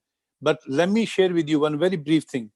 The Holy Prophet ﷺ says, reading the Holy Quran as it is revealed, each letter has 10 rewards for you. Then he gives the example. He says, when somebody reads Alif, Lam, Mim, he gets 30 rewards. 10 for Alif, 10 for Lam, 10 for Mim. But if you recite in English, I do not know. You might be depriving yourself from those physical or apparent blessing which the Holy Prophet ﷺ has reminded the Muslims to do. So I would say, okay, if you read it in Arabic, this is excellent. But if you have a problem, you do not know Arabic, then to get the benefit, it is okay to read in any language you can. Jazakallah. There's a question regarding itikaf. Can we have itikaf for men in homes during this pandemic? In this pandemic, if we have offering our Jummahs at home and our namazes at home, which is mandatory among the farais, itikaf is sunnah. More so we can do it. But you have to understand that doing itikaf at home, you should not be having any disturbance around you, so where you can concentrate. Itikaf is like you confine yourself in your own box, so to speak. So if that is possible, yes, one can do itikaf at home. So another question regarding itikaf: what are the requirements before you can take part in itikaf? What are the restrictions while you are in itikaf? In itikaf, you need to understand, unless there is an urgency, matter of life or death or something like that, you should not be doing anything during those 10 days other than concentrating that why are you here. A beautiful expression has been made by the Promised Messiah. He says itikaf is like somebody comes at the threshold of Allah Ta'ala and sits there until he is granted what he is wishing for. So he says one should observe itikaf that way. So during the itikaf, unless it is really, really very important, one should not leave the mosque for anything. Normally, in good old days, when they didn't have a attached bathroom or facilities of showering, they were allowed to go outside and take a shower or use facility for a bathroom and all that and come back. But other than that, one should absolutely try to focus in itikaf to find God. Rabsab, question is very close to what we are discussing right now. There is a lot of significance of Ashra Jat in Islam, and the question is there any reason that we have this 10 days? You know, the Holy Quran calls it 10 a number which is a complete number, you know, numerically. So in the Holy Quran, also Allah has used that those who go for Hajj and Umrah, and there are certain times when if they can't fast, then they should fast 10 days. So number 10 is considered to be one of the numerical complete number in Islam. So that's why perhaps this is a part of the itikaf, and also the ashras we do. It is exactly under the line of the Holy Quran where it says that 10 days fasting is Allah Ta'ala has prescribed for certain areas of life. When we are unable to accomplish something, we can fast 10 days. I'll come up with the verse in the meantime. But 10 days are in the light of the Holy Quran and the Holy Prophet Sunnah following that injunction of the Holy Quran. So that's why we have 10 days of itikaf. So next question is regarding fidya. Quran talks about fidya. What about Eid fund and fitrana? Did it came from the time of the Holy Prophet sallallahu alaihi wasallam or after? Fitrana from the Holy Prophet sallallahu alaihi wasallam, Eid fund from the promised Messiah alaihi wasallam. Jazakallah. There is a question, and I think it's came out of the love of the Khilafat. Was there a typical breakfast that Khalifa had during their fast? Which Khalifa? Any Khalifa? It's not mentioned. I'm sorry? It's not mentioned in the question, so any Khalifa. You know, the Khulafa, I can't tell you about the fasting, any specific, but I have seen Khalifatul Masih the third and fourth eating very minimum. I have seen Hazrat Khalifatul Masih Khamis Ayyadullah Ta'ala. We were in Vancouver when Huzur was visiting, and I had the absolute blessing to join him at one of the lunch. And I tell you, he had a little bit shorba curry and maybe one roti, and had a roti in his hand, start breaking and eating. And while we were even trying to start, he had finished it. Very, very minimum diet they have. So keeping that in mind, I'm sure they will eat very briefly during the month of Ramadan. Jazakallah. The last question is regarding the discrepancies between Muslims about the start of Ramadan. Nowadays there is no discrepancies. We now scientifically we can find out. The only problem is with some of the Muslims, they feel that they should see moon with their own naked eyes, and then somebody has to testify. Now we're in Pakistan, the mullahs have those all binoculars looking at it. Yes, when we didn't have the scientific facilities available to us, we were bound to fast by seeing the moon. But now we don't. With the grace of Almighty Allah, we can create a unity among all the Muslims. At least every country can have a unity by following the scientific facilities to do. That's why with the grace of Almighty Allah, we Ahmadis every year, we know when the next Ramadan is, we know when the Eid is and all that, and that makes it so easier for everybody. So I hope Muslims will benefit from this blessing of Allah Ta'ala, and keep all Muslims on the same page, and not let anybody blame Muslim that they can't even fast on one day. And that is because we are not enjoying and benefiting from the scientific research and all that. So, but inshallah, one of these days, Muslims are coming in that direction. You will see that entire universe within their own mode, they will be united on fasting and doing the Eid, inshallah. Jazakumullah, Ravi Sahib. I thank all the guests, our respected missionaries, and Dr. Fawad Khan Sahib for joining us today and enlightening us on answering questions on the holy month of Ramadan. We have come to an end of the program, and I'm very grateful to all of you. Inshallah ta'ala, we will continue with a different topic next week. I do want to make an announcement at this moment that inshallah, within 20 minutes on this same very link, virtual Ramadan program is going to be broadcasted. So I request members to keep logged in, and within 20 minutes, our main program will start on the topic of virtual Ramadan. It is a very important program, and I request all our those viewers who are dialed in right now, so to stay tuned in. At the end, I request Mishnari Sahib, Mirza Afzal Sahib, to kindly lead us in a silent prayer.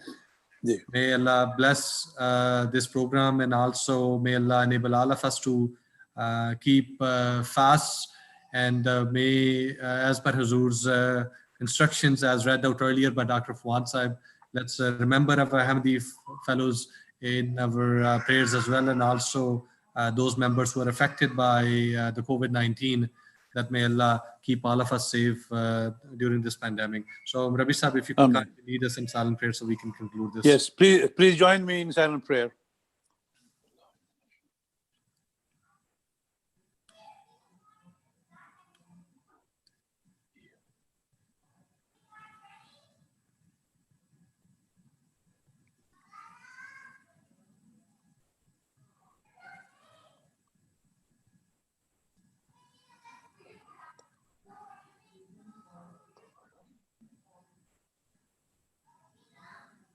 Allahumma ameen. Assalamu alaikum wa rahmatullahi wa barakatuh. Wa alaikum assalam wa rahmatullahi wa barakatuh.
Majlis Khuddamul Ahmadiyya Canada presents a new initiative called Stay at Home and Read a Book.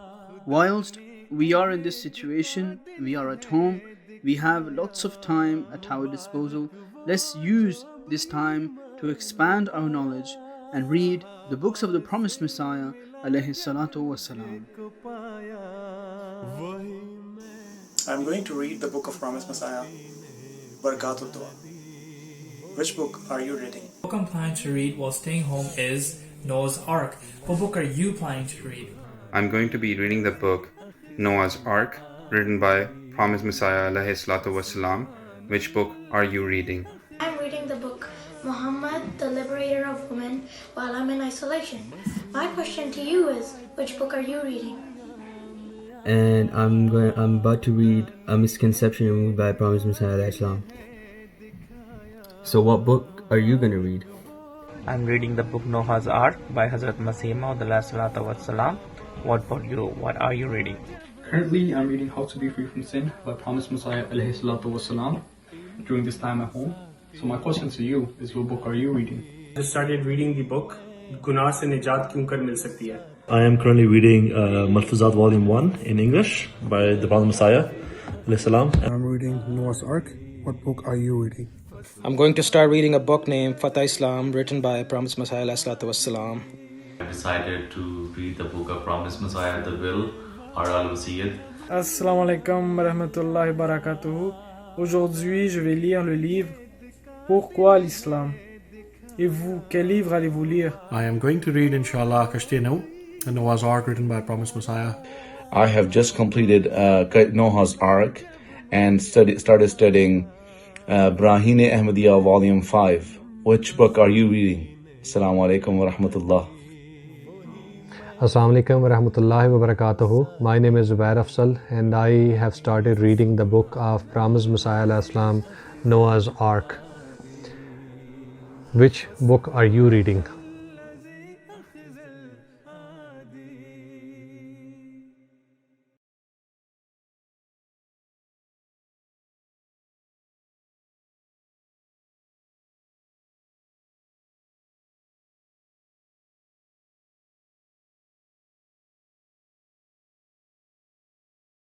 Ramadan Mubarak, Ramadan Kareem, Ramadan Mubarak, Ramadan Kareem, Ramadan. O ye who believe, fasting is prescribed for you, as it was prescribed for those before you, so that you may become righteous.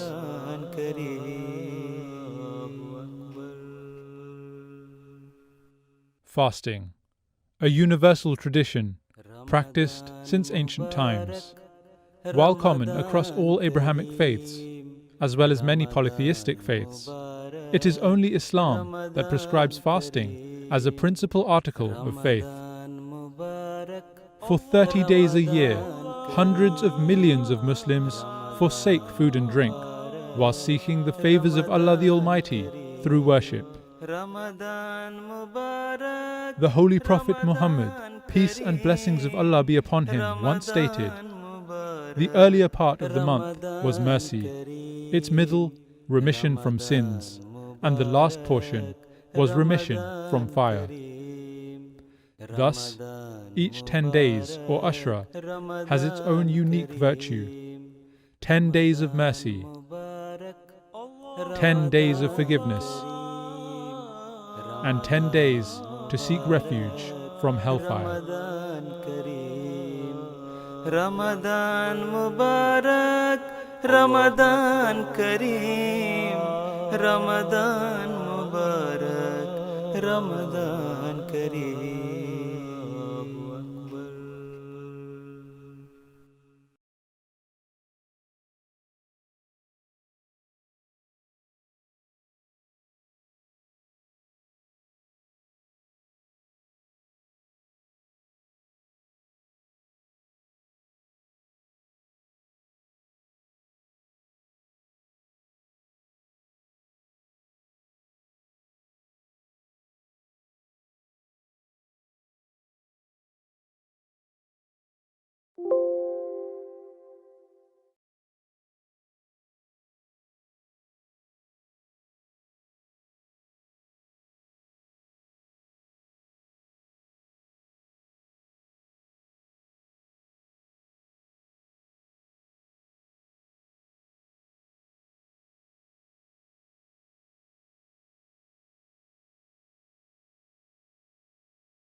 Majlis Khuddamul Ahmadiyya Canada presents a new initiative called Stay at Home and Read a Book. Whilst we are in this situation, we are at home, we have lots of time at our disposal. Let's use this time to expand our knowledge and read the books of the promised Messiah alayhi salatu wasalam. I'm going to read the book of promised Messiah, Barakatul Dua. Which book are you reading? The book I'm planning to read while staying home is Noah's Ark. What book are you planning to read? I'm going to be reading the book Noah's Ark, written by Promised Messiah alayhi salatu wasalam. Which book are you reading? I'm reading the book Muhammad, the Liberator of Women, while I'm in isolation. My question to you is, which book are you reading? And I'm about to read A Misconception Removed by Promised Messiah Islam. So what book are you going to read? I'm reading the book Noah's Ark by Hazrat Masih Maud Salam. What about you? What are you reading? Currently, I'm reading How to Be Free from Sin by Promised Messiah Wasalam during this time at home. So my question to you is, what book are you reading? I just started reading the book गुनाह से निजात क्यों कर मिल सकती है. I am currently reading Malfuzat Volume 1 in English by the Prophet Messiah. I'm reading Noah's Ark. What book are you reading? I'm going to start reading a book named Islam, written by Promised Messiah ﷺ. I decided to read the book of Promised Messiah, the Will, or Al-Wasiyat. Assalamu alaikum wa rahmatullahi wa barakatuh. Aujourd'hui, je vais lire le livre Pourquoi l'Islam? Et vous, quel livre allez-vous lire? I am going to read, inshallah, Kashtianu, a Noah's Ark written by Promised Messiah. I have just completed Noah's Ark and started studying Brahine Ahmadiyya Volume 5. Which book are you reading? Assalamu alaikum wa rahmatullah. Assalamu alaikum wa rahmatullahi wa barakatuhu. My name is Zubair Afzal and I have started reading the book of Promised Messiah Islam, Noah's Ark. Which book are you reading?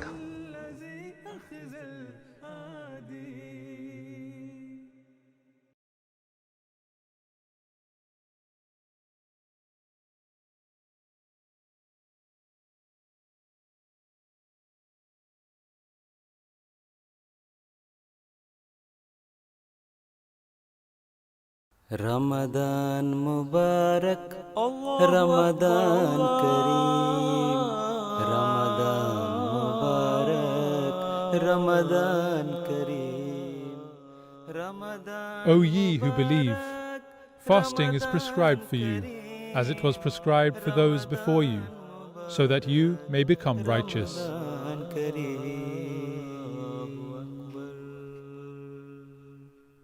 Fasting, a universal tradition practiced since ancient times. While common across all Abrahamic faiths, as well as many polytheistic faiths, it is only Islam that prescribes fasting as a principal article of faith. For 30 days a year, hundreds of millions of Muslims forsake food and drink, while seeking the favors of Allah the Almighty through worship. The Holy Prophet Muhammad, peace and blessings of Allah be upon him, once stated, "The earlier part of the month was mercy, its middle, remission from sins, and the last portion was remission from fire." Thus, each 10 days, or Ashra, has its own unique virtue. 10 days of mercy, 10 days of forgiveness, and 10 days to seek refuge from hellfire. Ramadan Mubarak, Ramadan Kareem, Ramadan Mubarak, Ramadan Kareem.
Majlis Khuddamul Ahmadiyya Canada presents a new initiative called Stay at Home and Read a Book.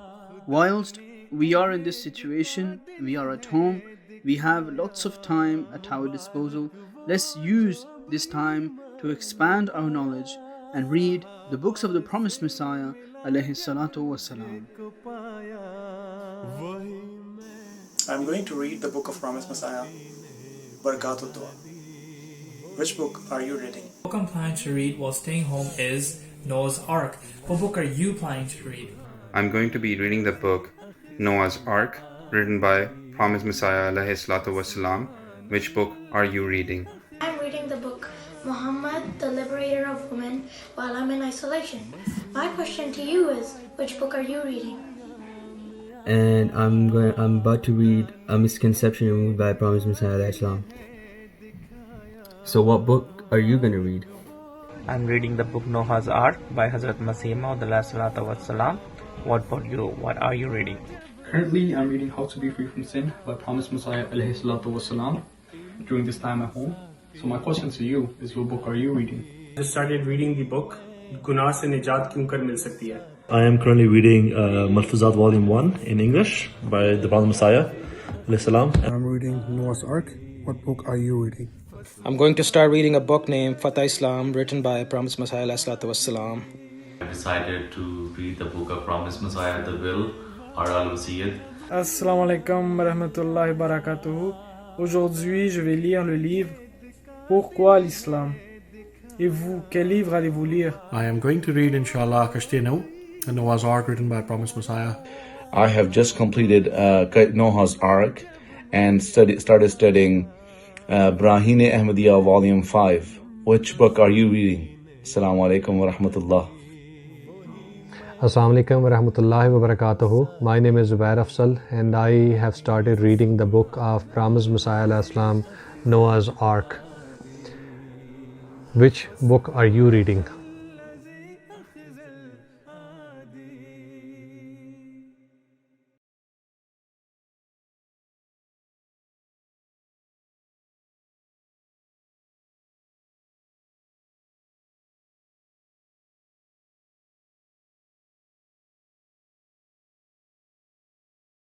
Ramadan Mubarak, Ramadan Kareem, Ramadan Mubarak, Ramadan Kareem, Ramadan. O ye who believe, fasting is prescribed for you, as it was prescribed for those before you, so that you may become righteous.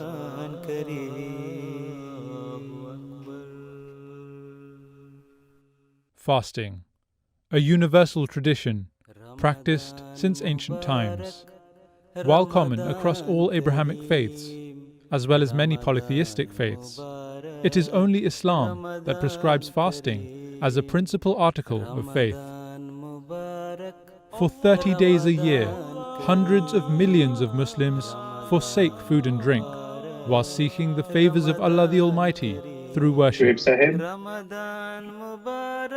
The Holy Prophet Muhammad, peace and blessings of Allah be upon him, once stated, "The earlier part of the month was mercy, its middle, remission from sins, and the last portion was remission from fire." Thus, each 10 days, or Ashra, has its own unique virtue. 10 days of mercy, 10 days of forgiveness, and 10 days to seek refuge from hellfire. Ramadan Mubarak, Ramadan Kareem, Ramadan Mubarak, Ramadan.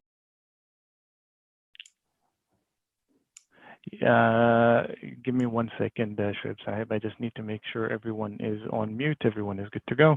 Rabbi Sahib, you're looking good, mashallah. I think everyone here is good and set.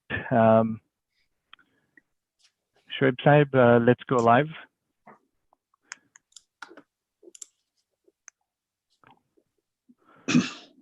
Asif Bhai, in 1 minute, I will hand it over to you. Okay. And Fatim Saab, I'm going to pass it over to you pretty quick. Asif Sab, over to you. Hello, bonjour, and assalamu alaikum. My name is Asif Khan, and I'm excited to help start off this virtual Ramadan program, Canada's largest. It is customary to always start our programs by invoking God's words. I would like to turn it over to Fatin Riaz, who will provide a recitation from the Holy Quran and its translation. Fatin?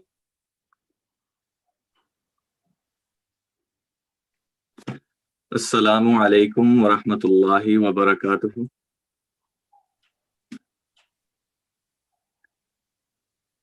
أعوذ بالله من الشيطان الرجيم بسم الله الرحمن الرحيم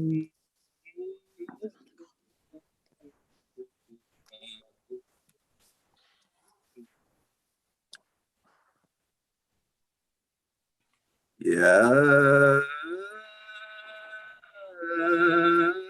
أيها الذين آمنوا كتب عليكم الصيام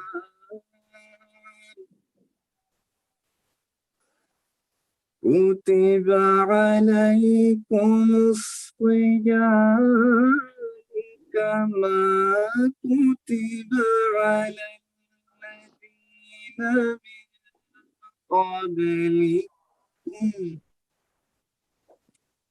من قبلكم لعلكم تتقون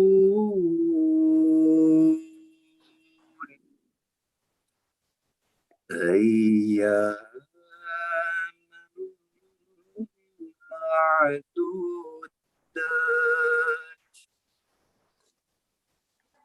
فمن كان منكم مريضا أو على سفر فعدة من أيام أخر وعلى الذين يطيقونه فدية طعام مسكين فمن تطوع خيرا فهو خير له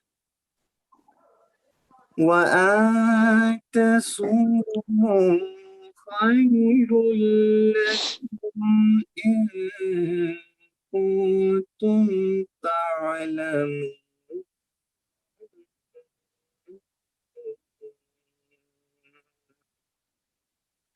I shall now present the English rendering of the verses of the Holy Quran recited before you, taken from chapter 2 of the Holy Quran, verses 184 and 185. In the name of Allah, the Gracious, the Ever Merciful. O ye who believe, fasting is prescribed for you, as it was prescribed for those before you, so that you may become righteous. The prescribed fasting is for a fixed number of days, but whoso among you is sick or is on a journey shall fast the same number of other days. And for those who are able to fast only with great difficulty is an expiation, the feeding of a poor man. And whoso performs a good work with willing obedience, it is better for him. And fasting is good for you, if you only knew.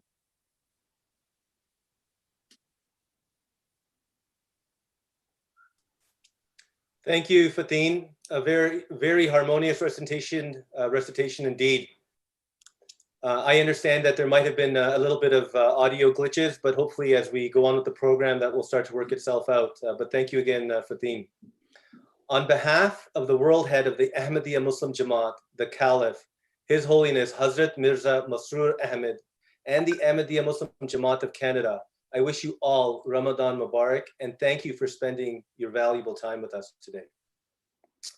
To begin, I wanted to thank the media department of the Ahmadiyya Muslim Jamaat for getting this program set up.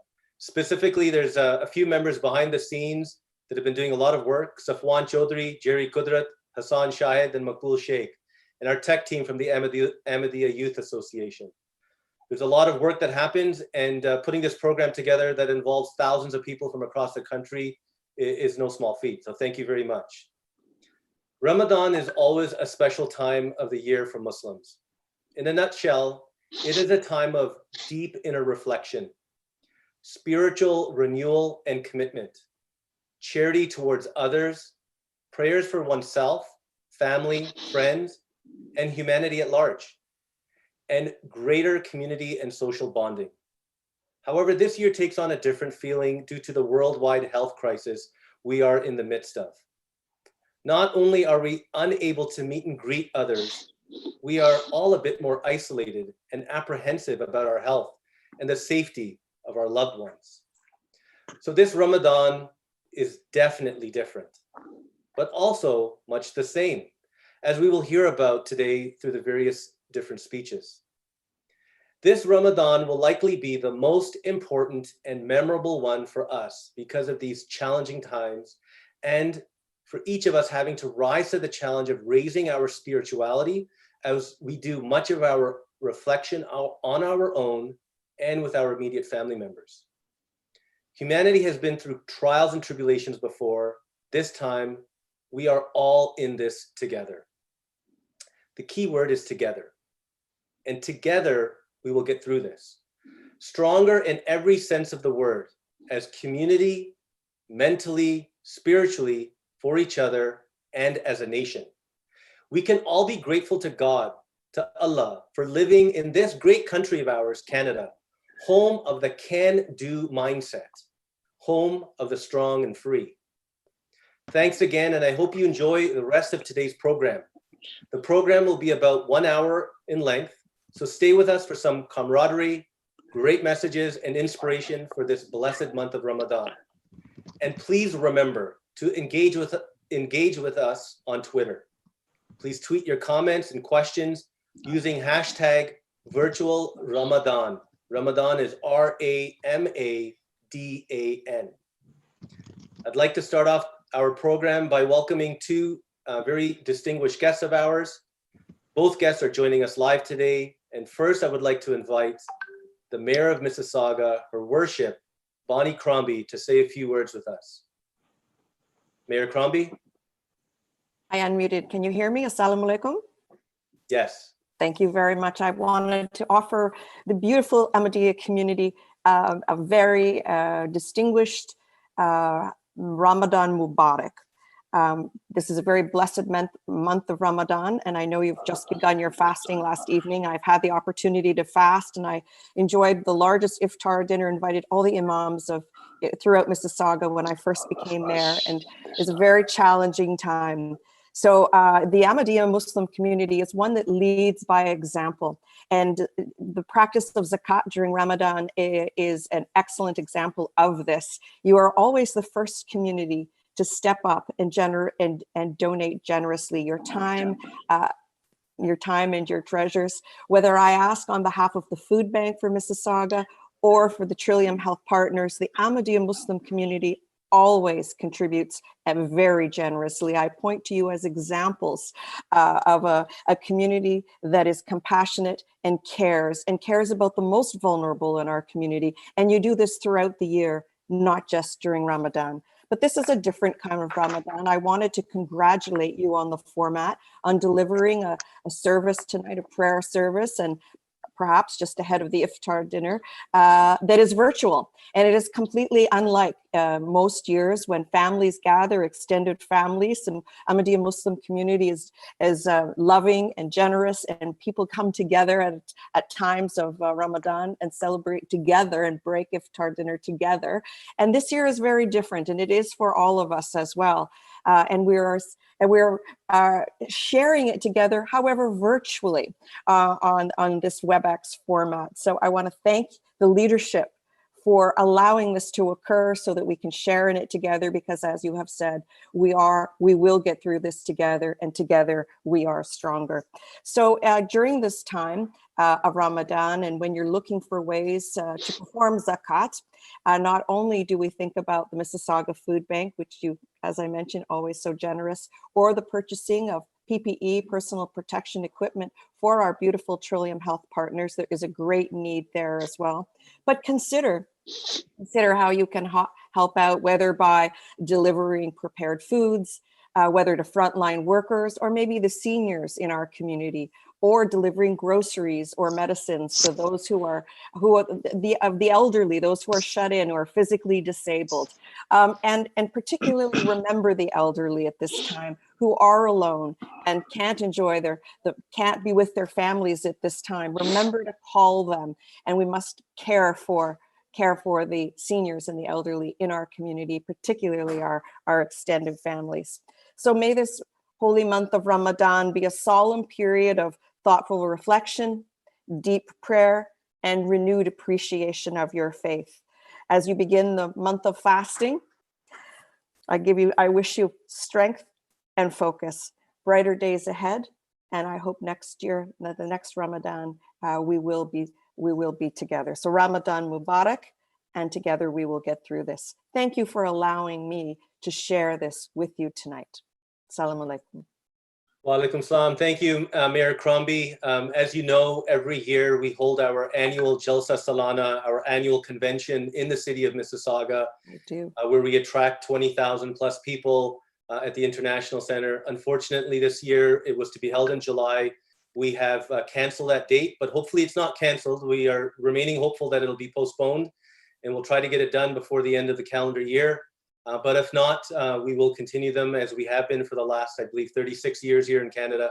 So thank you again for joining us. Thank you so I'd like much to introduce our next guest, also an equally very long-time friend. We've known him for I guess it's got to be a couple of decades. His worship, I don't think he needs any introduction, but his worship, the Mayor of Toronto, John Tory. Your audio might not be on.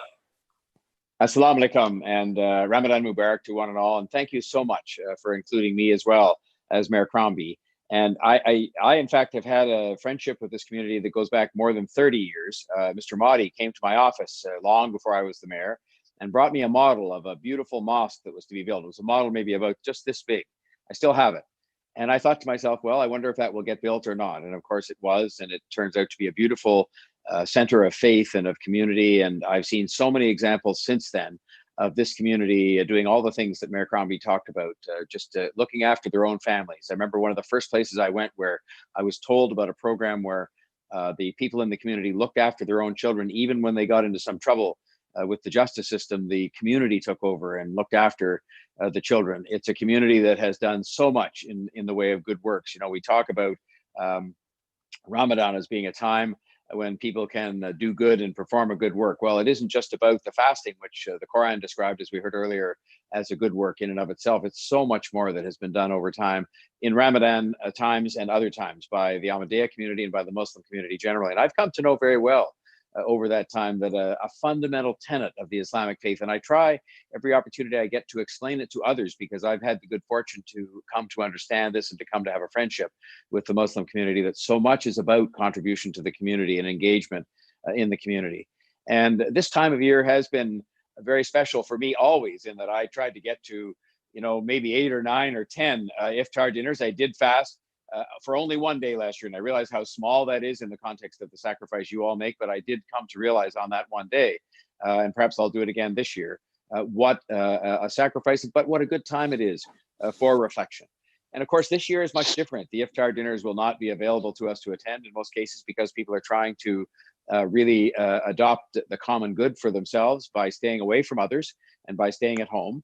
And I'm sure that the commemoration of Ramadan will be no less genuine in households, and maybe it'll be a good thing for families to be able to spend that time with one another. But I know it's a sacrifice again in the public interest for all of you to move to something like this. And thank goodness for technology, and thank goodness to the Jamaat for organizing this virtual Ramadan gathering together, so that we could all be together, and so that people like me would have a chance to extend our good wishes to you. And so I just want to say that I hope that your month of reflection and the month of sacrifice is one that produces a great benefit to you all as individuals. I know how faith has helped a lot of people so far get through what has been a very trying period for them. As was referred to by Mr. Khan at the beginning of the service today, you know, there are so many people who are worried about their health.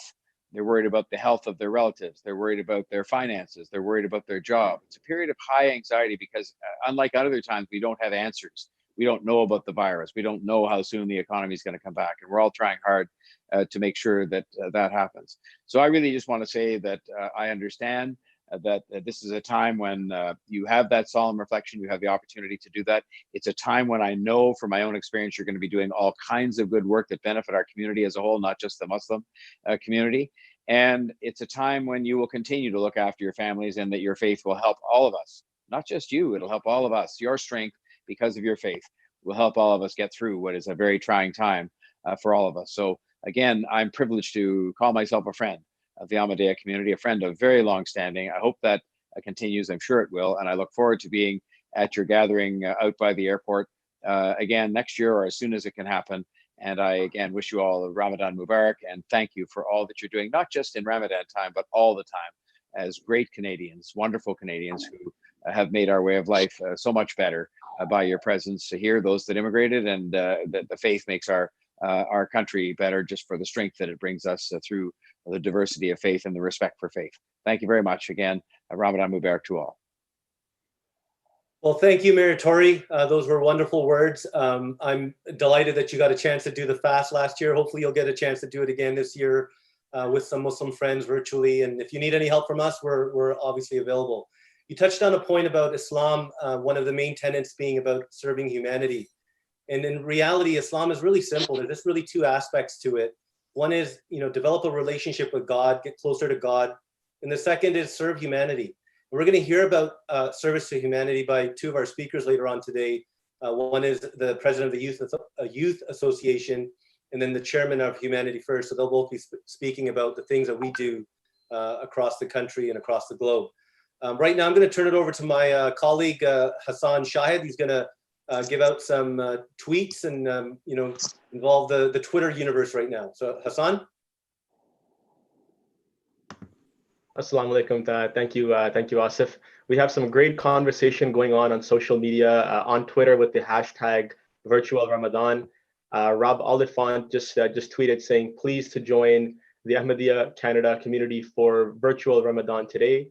This is a very different Ramadan for a community that values togetherness so greatly. Thank you for acts of kindness and charity that mark this holy month. Ramadan Mubarak to the whole Ahmadiyya Muslim Jamaat. Another tweet just came in from Kamal Kara. Thank you, Ahmadiyya Canada, for taking the right steps to keeping communities connected by hosting today's virtual Ramadan gathering. I know these are difficult times, but together we'll get through it. Another tweet was just after Mayor Crombie's remarks from Hina, who said that hashtag virtual Ramadan. Thank you for your kind words, Mayor Crombie. May Allah bless you abundantly.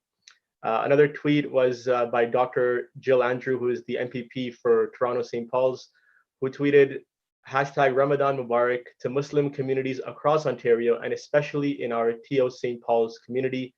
This year is different than we had hoped, but may you still worship and embrace family and loved ones throughout virtual Ramadan. I'm honored to join you today during the virtual Iftar. We're on our YouTube live right now. We have over 1,200 people who are watching. I'm encouraging everyone to keep this conversation going on Twitter, and to please continue using the hashtag virtual Ramadan. Back to you, Asif. Well, thank you.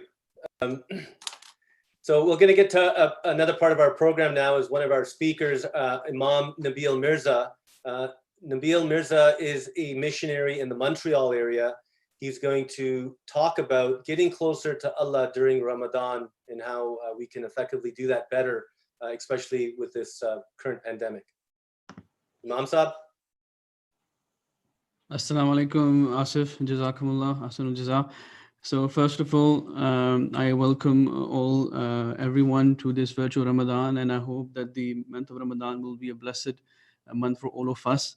So as Asif said, that we will be talking about the topics about the charity and the service of humanity in different topics. So the topic I was given was how to get near Allah, the nearness of God in this blessed month of Ramadan.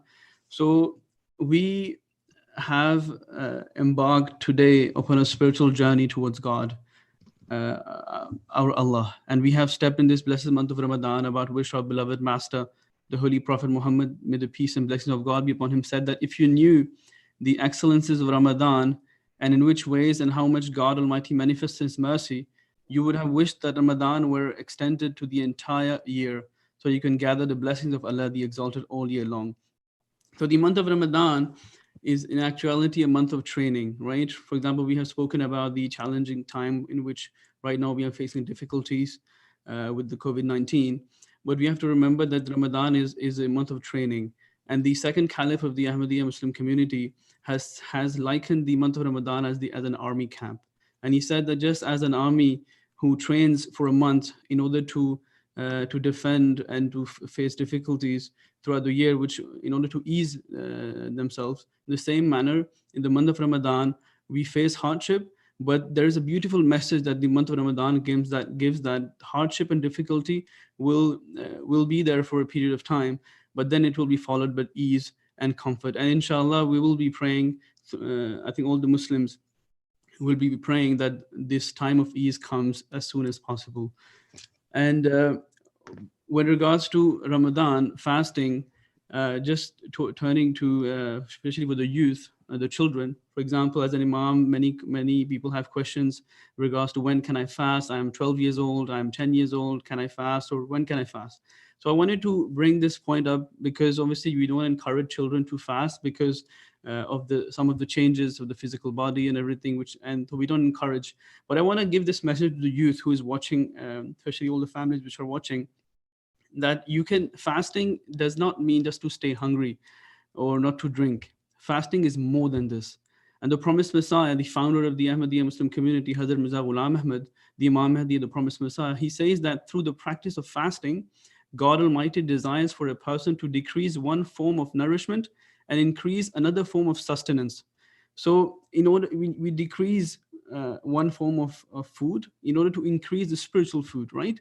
So for our youth and children who are watching this program, I want to give this message: you can fast, but the only aspect of fasting that you won't be able to do, that we don't encourage, is to stay hungry. But you can increase your prayers. You can focus on the recitation of the Holy Quran, on understanding the Holy Quran, and also in you increase your worship, and also do charity, as we have just heard that the charity and service to humanity is an integral part of Islam and of course Ramadan. And one of the aspects of worship that we have to remember, that the Holy Prophet, peace be upon him, said that the reward of a good deed, especially in the month of Ramadan, the reward of a good deed is multiplied by 70 times during the month of Ramadan. So this is why we see that usually in normal days that you see Muslims to turn to mosque and everything, but we won't be able to do that this year. But again, as the head of the Ahmadiyya Muslim community, Hazrat Mirza Masroor Ahmad, the Caliph and the supreme head of the Ahmadiyya Muslim community, has drawn our attentions to focus on prayers even while we are at home, especially with our families, right? And one focus should be there, especially in this month of Ramadan, will be the prayer of Tahajjud. The Tahajjud prayer is the prayer which is offered in the middle of the night. So you wake up when everyone's sleeping, you sacrifice your sleep, and you wake up in the middle of the night. And about that prayer, the Holy Prophet, peace be upon him, has said that Allah Ta'ala descends upon the nearest sky and he answers, he accepts all the prayers which are done at that time, right? So we have to understand this notion. What does it mean that Allah Ta'ala descends upon the nearest sky? And by just giving an example, you know, if I come to your house at 3 p.m., you will welcome me, you will offer, maybe you will invite me to your house, you will offer me coffee. But if I knock at your door at 3 a.m. in the morning and you see me outside at your house at that time, the first question will be, is everything all right? So the same thing is with God, especially in the month of Ramadan, that many people are going through that. And again, I want to focus here that I want to also ask this, that our paradise it lies in our God, right? We as a Muslim, whatever we do is what Allah Ta'ala wants from us, is what God demands us: service to humanity, service to mankind, and also worship. And as Muslims, as the founder of the Ahmadiyya Muslim community has said, that I have come to do two things: to fulfill the rights of God and to fulfill the rights of His creation. And these are the two key message for us in this month of Ramadan. So may God enable all of us to focus on these two things, and may we uplift ourselves spiritually in this blessed month of Ramadan. Donc je vais aussi brièvement parler en français. Donc c'est vrai que comme vous avez entendu que il y aurait d'autres présentations sur le Ramadan, etc. Donc on parlera de l'aspect de charité, etc. Donc le sujet qu'on m'a donné aujourd'hui, c'était sur l'aspect de la relation avec Dieu.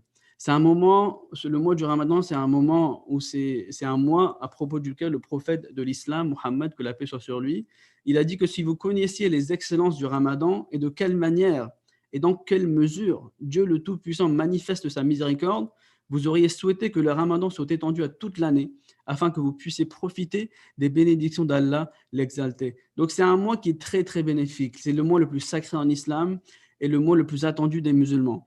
Et c'est un mois d'entraînement. On s'entraîne à faire face à des difficultés. Aujourd'hui, on passe par un moment très, très difficile. On est en confinement, isolement. Mais il y a un message très positif que le Ramadan nous donne. Et ce message, c'est que c'est vrai qu'il y aura des difficultés pour une période. Mais ensuite, cette période de difficulté va être suivie du confort et de la satisfaction. Et c'est le message que ce mois du Ramadan nous donne.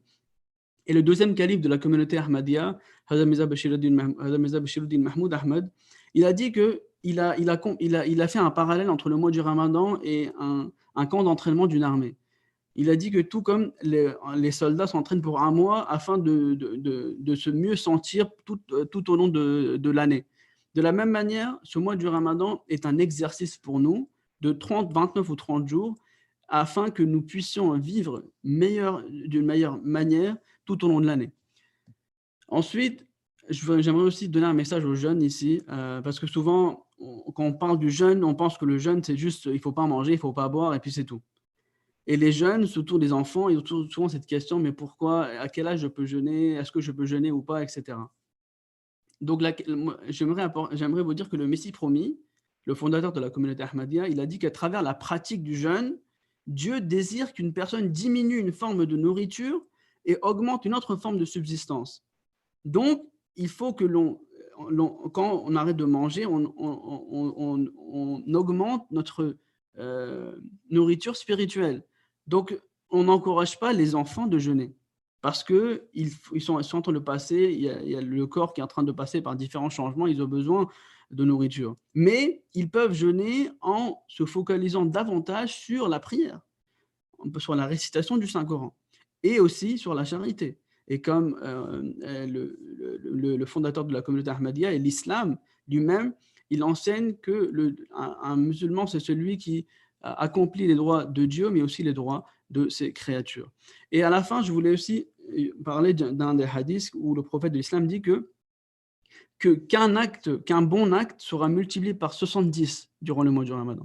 Donc là aussi, c'est le mois du Ramadan, c'est le mois le plus sacré et le mois le plus c'est le mois dans lequel nous devons nous tourner davantage vers la prière et afin de se prosterner, afin de se tisser un lien vivant avec Allah. Et il faut donc se tourner vers le tahajjud, qui est la prière qui est offerte au milieu de la nuit. C'est à propos de cette prière, le prophète de l'islam a dit que Allah descend sur le ciel le plus près et il accepte les prières. Pourquoi? Dieu, il n'est pas physique, Dieu, il est spirituel. Mais que signifie cette descente sur le ciel le plus près? Ça signifie que, tout comme par exemple, si je viens chez vous à 3 heures de l'après-midi, vous allez me saluer, m'inviter peut-être à la maison et m'offrir peut-être un café. Mais si je toque chez vous à 3 heures du matin et que vous ouvrez la porte, vous me voyez, vous allez peut-être dire que, est-ce que tout va bien? Donc, de la même manière, lorsque tout le monde est en train de dormir et que vous vous réveillez et vous toquez à la maison de Dieu, Allah acceptera nos prières. C'est le moment de se redresser spirituellement. Profitons de ce mois du Ramadan et n'oublions et prions pour que cette phase dans laquelle on est, cette phase plus disparaître, que les jours de confort, les jours de satisfaction puissent venir très rapidement. Jazakumullah, assalamu alaikum. Jazakallah, Asif Sahib. Well, thank you, Imam Saab. As many people know, I know our audience is from all over the country today. We've been getting registrations from Halifax all the way out to Vancouver and Victoria. Our community members are also residing in all of the major centers across the country. Today we had a representation of we'll have a representation of 3 imams doing presentations. Our first was from Montreal. Nabil, one of your members in the Montreal Jamaat, sent me something to say in French. I tried it, but I didn't attempt it because I knew I would definitely not give it justice. But thank you to all of our French participants and audience members today for watching this program. I'm going to just lead it right in. We have got 2 messages that are queued up, so please go ahead and play those messages.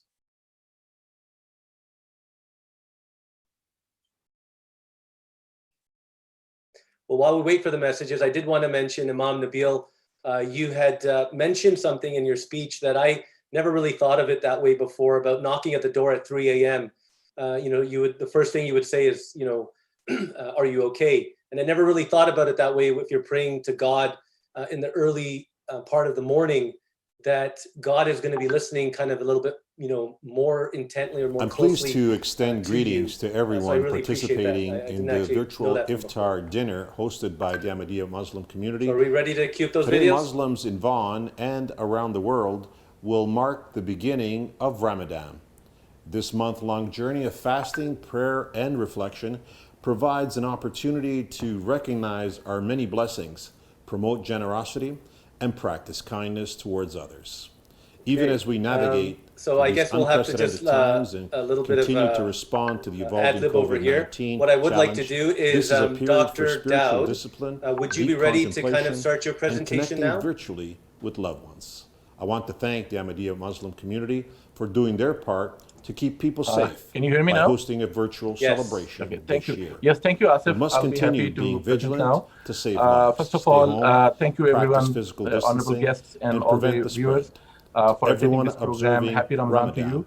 I wish you an easy You've been fast. hearing about 2 messages, Ramadan that service Mubarak. to God and service to humanity. Service to God is praying and worship, and that is really become close to Assalamu God, to become a alaikum. better My human name is being. Charlie What do you Clark do and I'm the after mayor of becoming a better Saskatoon. human being? Dr. Saab, and I'm sorry, very just pleased to be able to interrupting you. join you We are for actually this playing the national video. I think we were virtual having a bit of a Iftar communication organized issue. I by the wasn't able to Ahmadiyya let Muslim Asif Jamaat. know.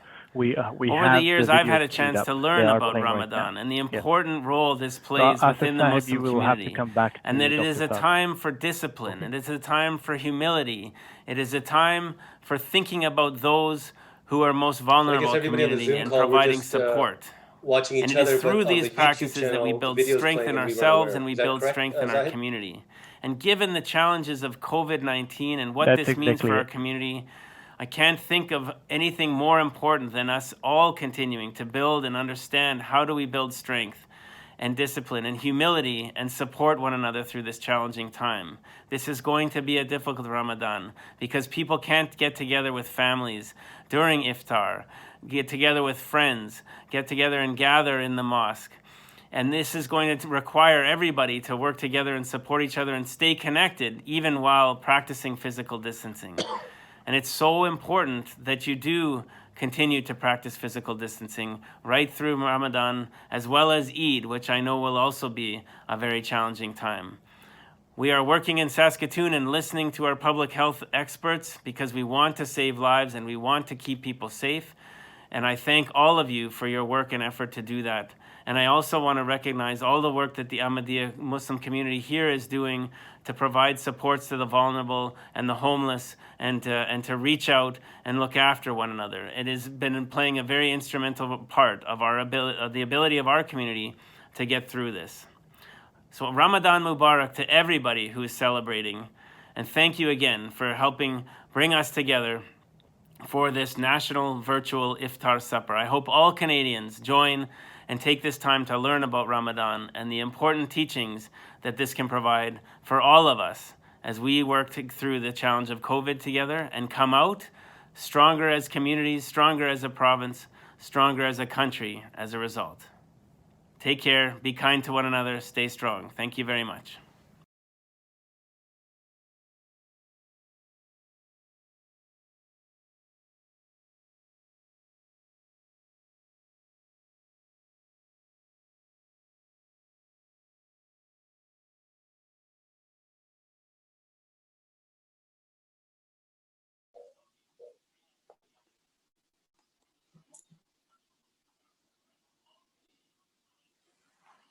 Thank you, Mayor of Vaughan and Mayor of Saskatoon, for those wonderful messages. Asif, right back to you now. Okay, thank you. I just want to make sure that I'm fully aware, because I'm watching the YouTube channel on my left screen with the mute on, but I see a video playing. And is there a lag? No, we're back live. There's a little bit of a lag, but we're live again. Okay. All right, well, thank you very much. And again, we had two messages from the Mayor of Vaughan, our national headquarters, the Honorable Maurizio Bevilacqua, and the Mayor of Saskatoon, Charlie Clark. So thank you very much for those messages. Did we play also Calgary? No, we'll play Calgary a little bit later from Mayor Nanshi. That's a little bit later into the program. All right, so I'm going to go into our next presentation, which is from our missionary and our imam right here in Vaughan, or in the Toronto GTA region. So I would like to ask Rabbi Mirza Afzal to give us a little bit of a conversation with regards to his topic, which is why charity is more important during Ramadan than any other month of the year. Imam Saab.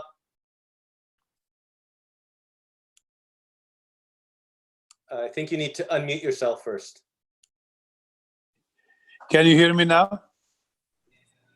Correct, yes. You can hear me now, right?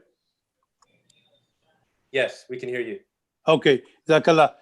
In the name of Allah, the gracious and merciful.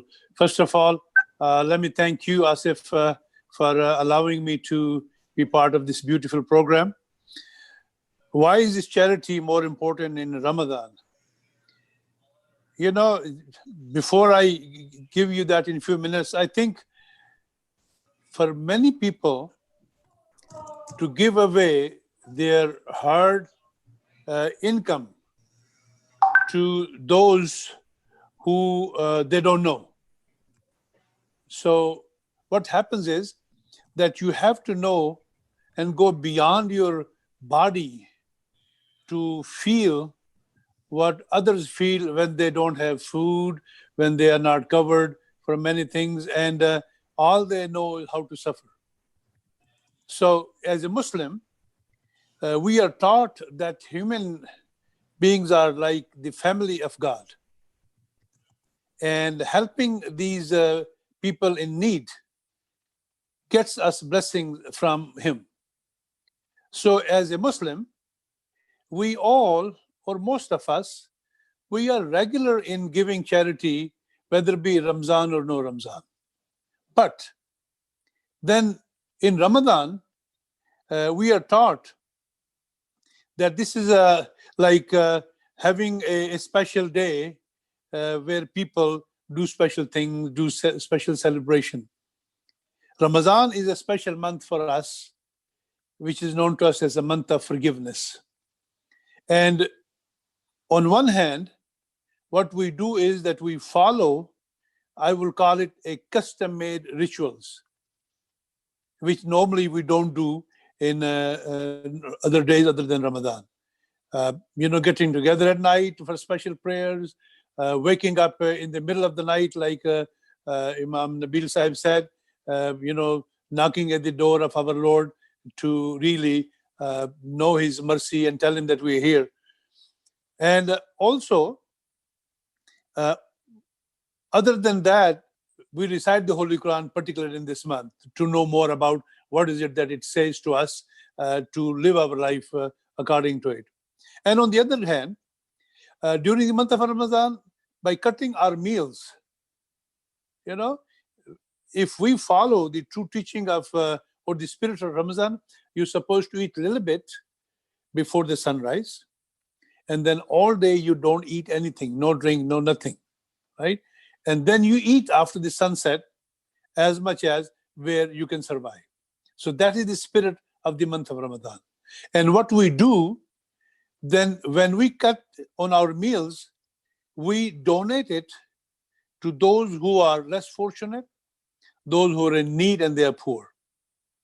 Now, we are made to realize that in this month, our Holy Master, the Prophet of Islam, Muhammad, peace be upon him, he left us a beautiful example that in the month of Ramadan, the level of his charity will climb up, and as a metaphor, it was explained in one of the saying that he becomes like a blowing wind, so generous. Even though he was very generous throughout his life, in every other day, but month of Ramadan, he would not hesitate to give away everything he had. Now, it is said that he would, as I said, become a blowing wind in this generosity, and then he will expect from his people to do the same.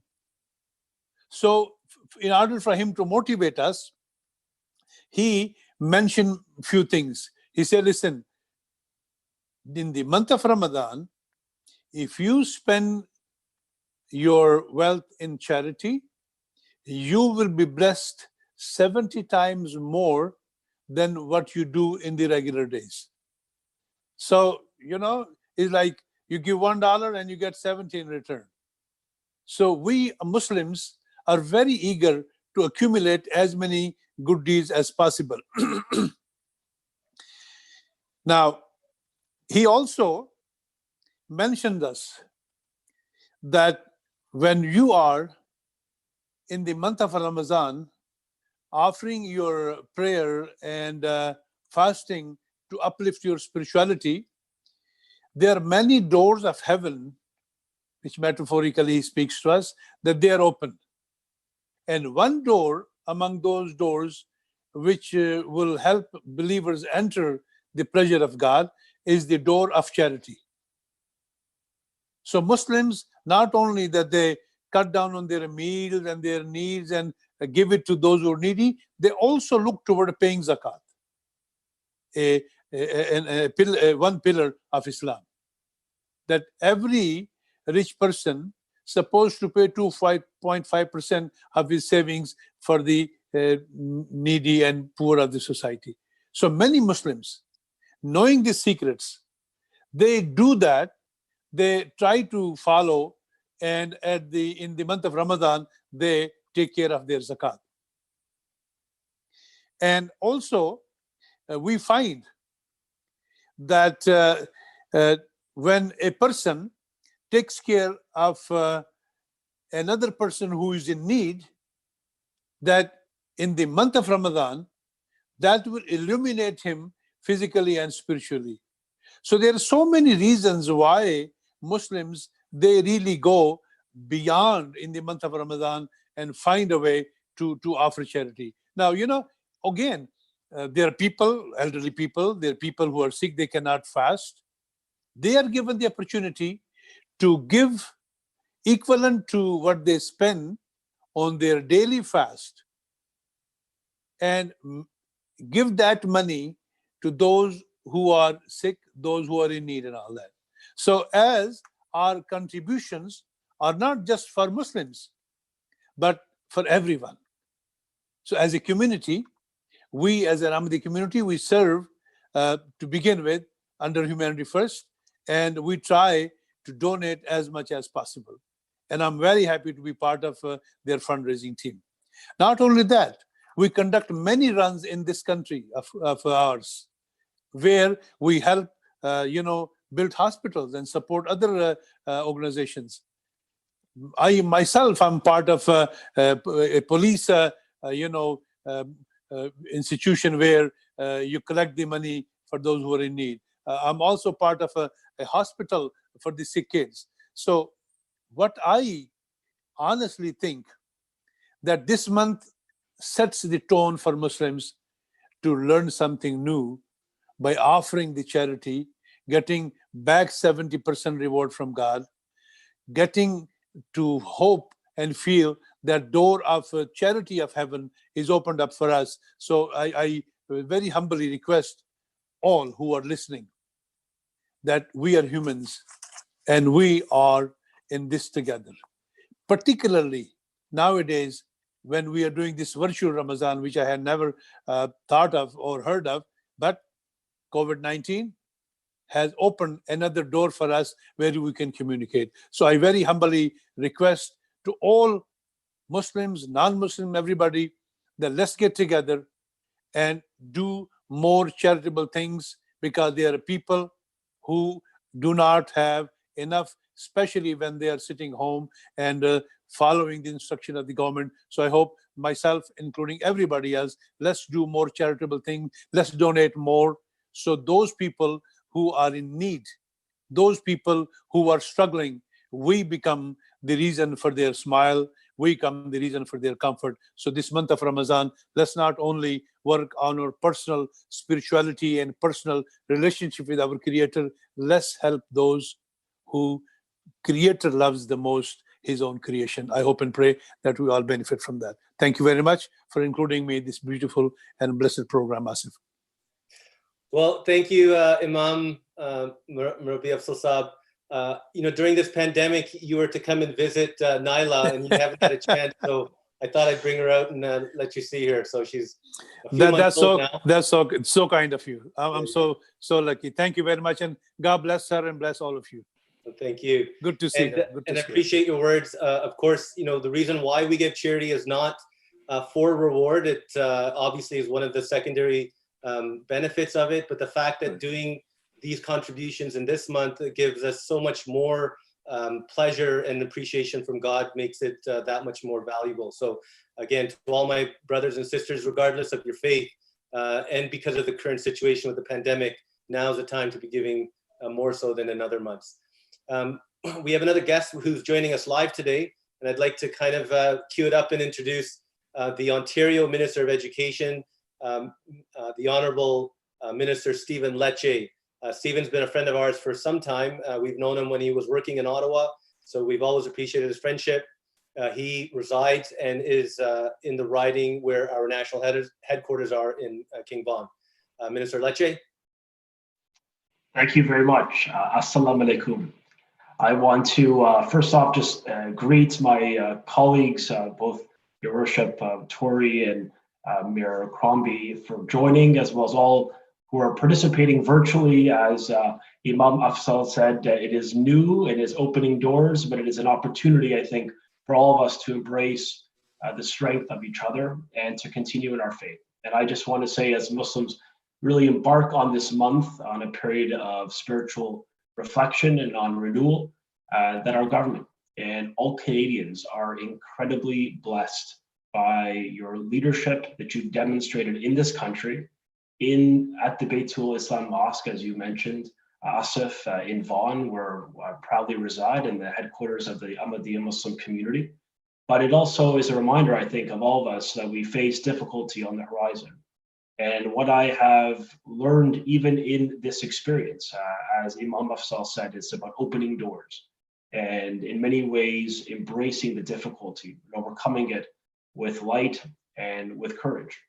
And I want to say, as you express that so vividly in your sacrifice and in your fast, I think that sacrifice is especially evident today as we as a society, as we as a community, as a country, overcome the challenges of COVID-19.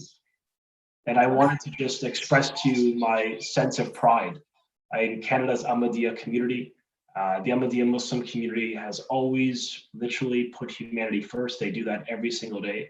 But I've seen it firsthand, having attended and gone in the past weeks to the Humanity First Food Bank. The fact that over 1 million people have been fed by your charity and your generosity is really something that is unique and that needs to be applauded.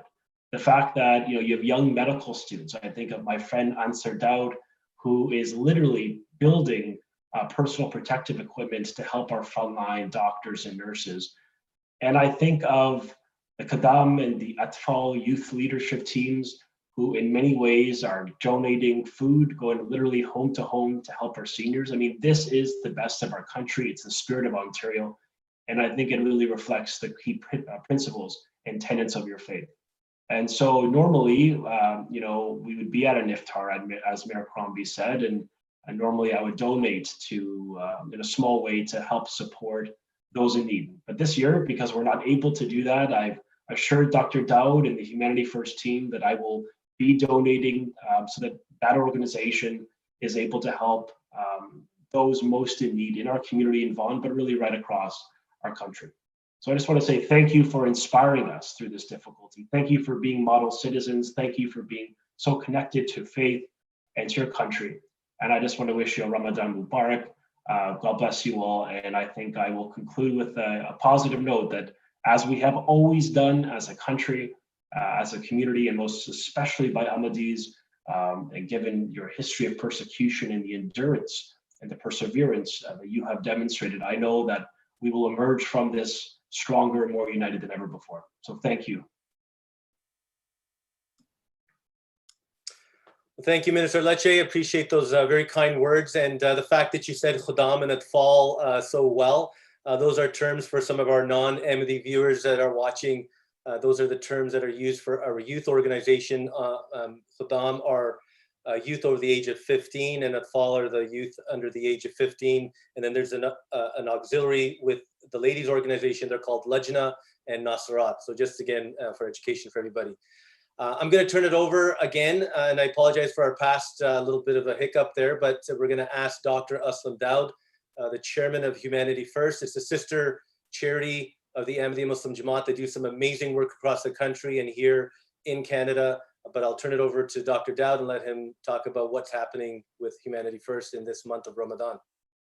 Thank you, Asif. Assalamu alaikum wa rahmatullahi wa barakatuhu, and happy Ramadan to all our honorable guests and all the viewers across Canada. You've been hearing about our responsibility and service to God Almighty by praying and becoming close to God. And we've also heard about the service to humanity, a service to people, how we can help them. And this month of Ramadan really brings both of them to its peak, where you indulge yourself in prayers, but also when you become a good person, you become a better person, then you become goodness for the mankind. And that's where Humanity First comes in. Humanity First is an organization that is primarily supported by Ahmadiyya Muslim community and Canadians who are generous to support the work of Humanity First. We have been active around the world. Right now, we are active in 58 countries, helping people impacted by this pandemic.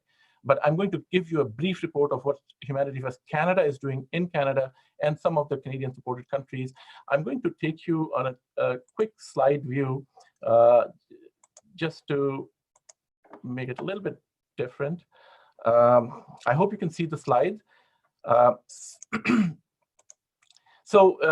This COVID-19 is not just for Canada or North America. You can see the red spot that it has impacted the whole world.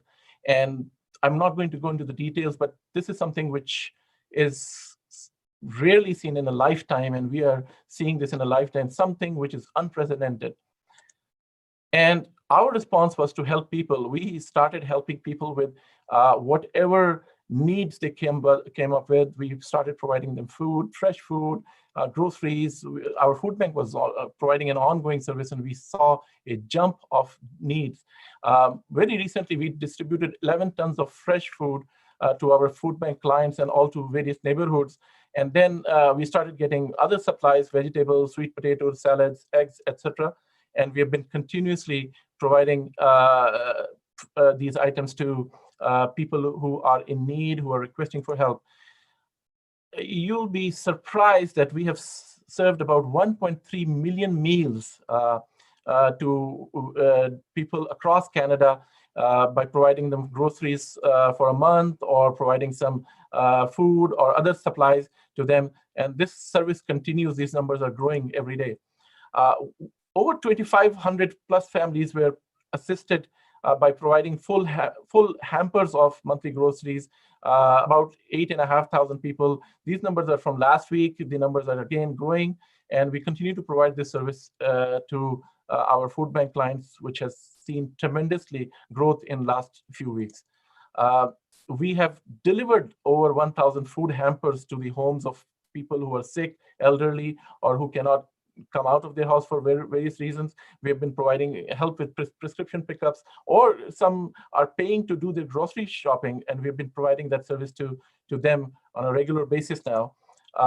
We're getting about 100 plus calls, mainly for food assistance, but people are asking about various things, about helping with their house rent, helping with some medical assistance. They're looking for some supplies. We are providing them help, and some are just having panic attacks, and we are providing them guidance. We are referring them to telemedicine service that we have started. We have also started home visit service by physicians in Canada, and these services are available, and people are calling to get these services.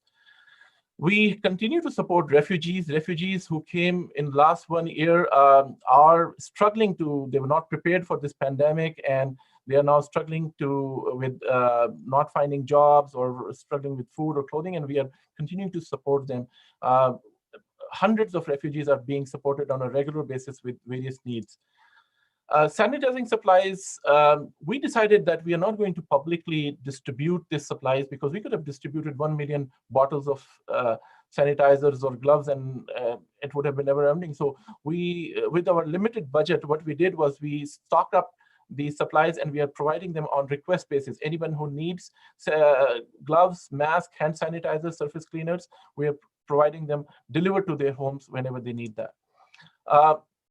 One thing that was mentioned by Mayor Bonnie Crombie and also Minister of Education Stephen Lecce, that there is a need for personal protective equipment by our healthcare professionals, and we have partnered with some medical students across Ontario who are actually producing these face shields for doctors, nurses, and healthcare workers to meet the demands. And we've already provided 1,000 the face shields to these hospitals. Another 8,000 is ready for distribution and will be given out to the hospitals in next 1 week or so. Mayor Crombie, if you are aware of the need in your Mississauga hospital, please let us know. We will be happy to provide them as many as they need. We are in a full mode of production of these face shields ourselves in Canada. Not just in Canada, these COVID has impacted African countries and some South American countries similar because of lockdown. People are not dying or getting ill because of the virus, but they are suffering because of hunger, because of poverty, because of no job. And Humanity First Canada has been providing food hampers, clean drinking water. We are running soup kitchens in 14 countries. These are the countries: Bangladesh, Belize, Brazil, Cameroon, Chad, Congo, Gabon, Haiti, Niger, Nigeria, Senegal, Somalia, Thailand, Philippines.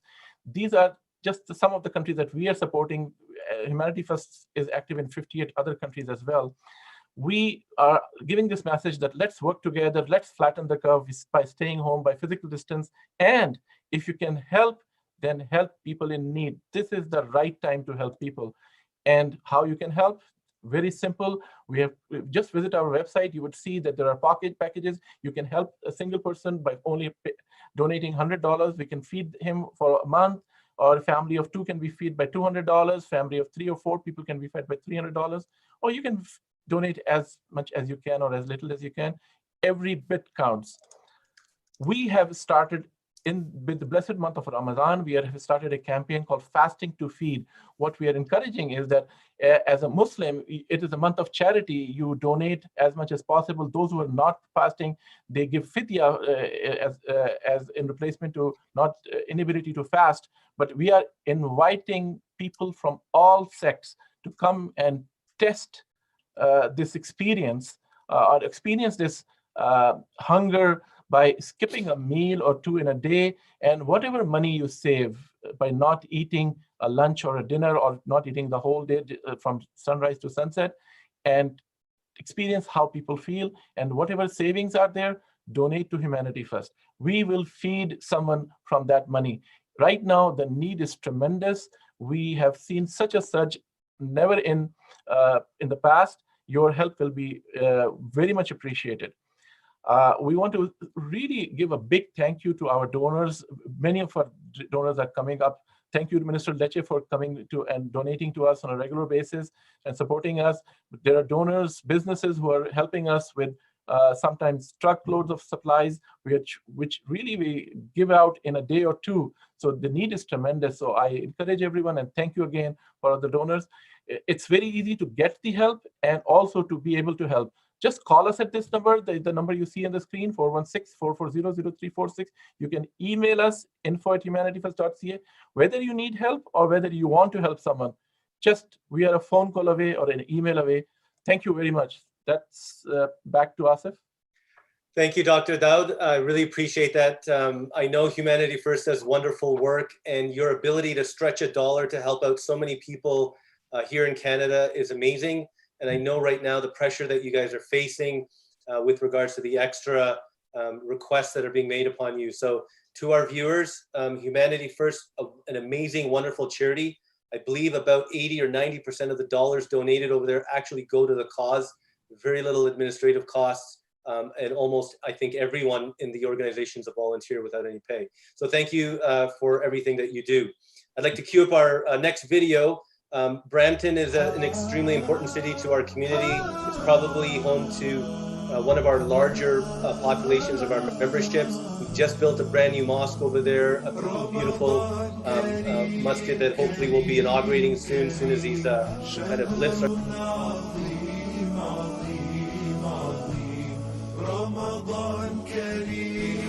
Assalamu alaikum, Ramadan Mubarak to my friends from the Ahmadiyya Jamaat. I'm Patrick Brown, Mayor of the city of Brampton.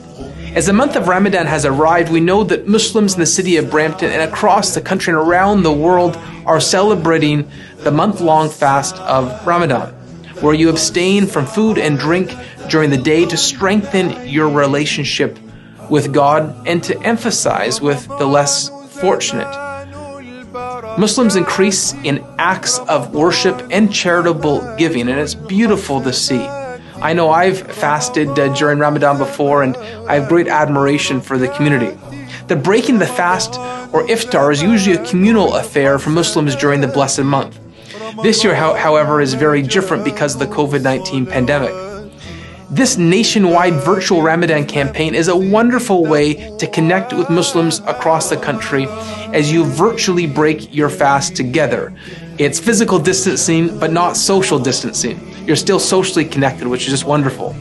Last year in Brampton, we held our first ever city Iftar, right in the heart of downtown Brampton. I wanted everyone to learn how Islam was a faith of peace and love and helping the less fortunate. It was a free event, and we had literally 1,000 people come and in our beautiful garden square. It was just a wonderful, wonderful event.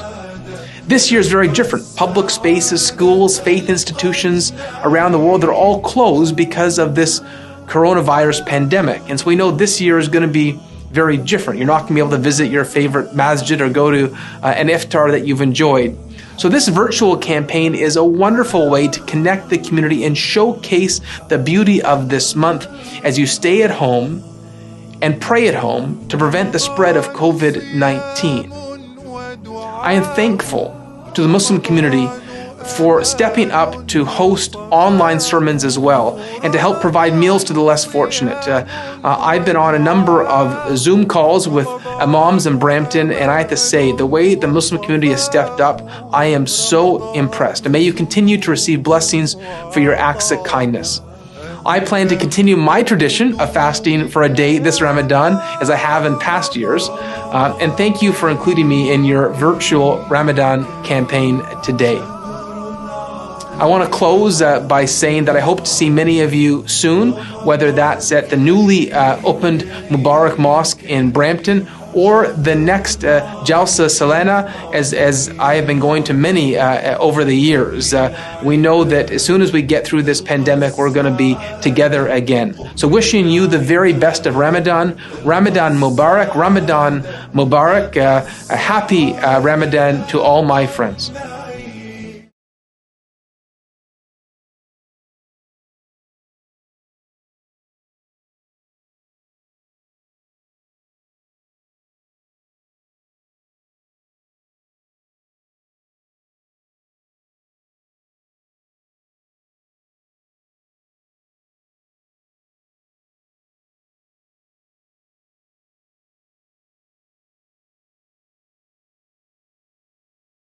Wonderful. Thank you, everyone, for joining us again and for watching this message that we received from Mayor Patrick Brown of Brampton.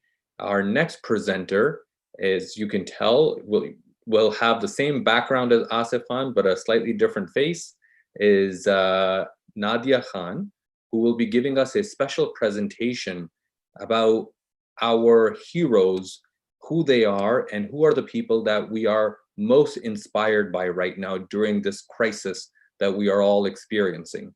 Another interesting tidbit that I'd like to share with our viewers is right now, as I speak, we are trending on Twitter. So we want to thank all of you who have been joining us through social media, who have been sharing your tweets and getting this message out there. So feel free to invite your friends, your community members, and anyone else who wishes to be part of the program. And that said, Nadia, over to yourself. Bismillahirrahmanirrahim.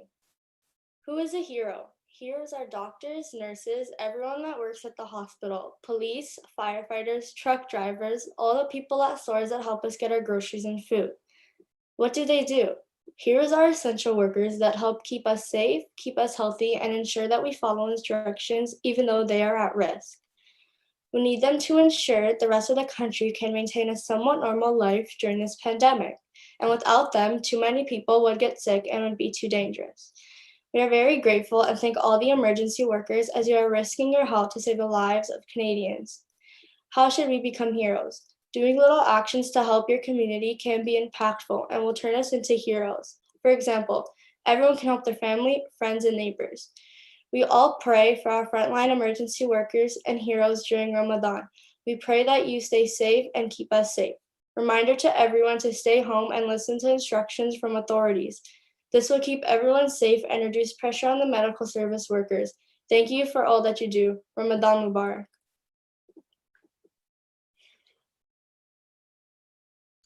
Wonderful. Thank you so much, Nadia. We really appreciate that.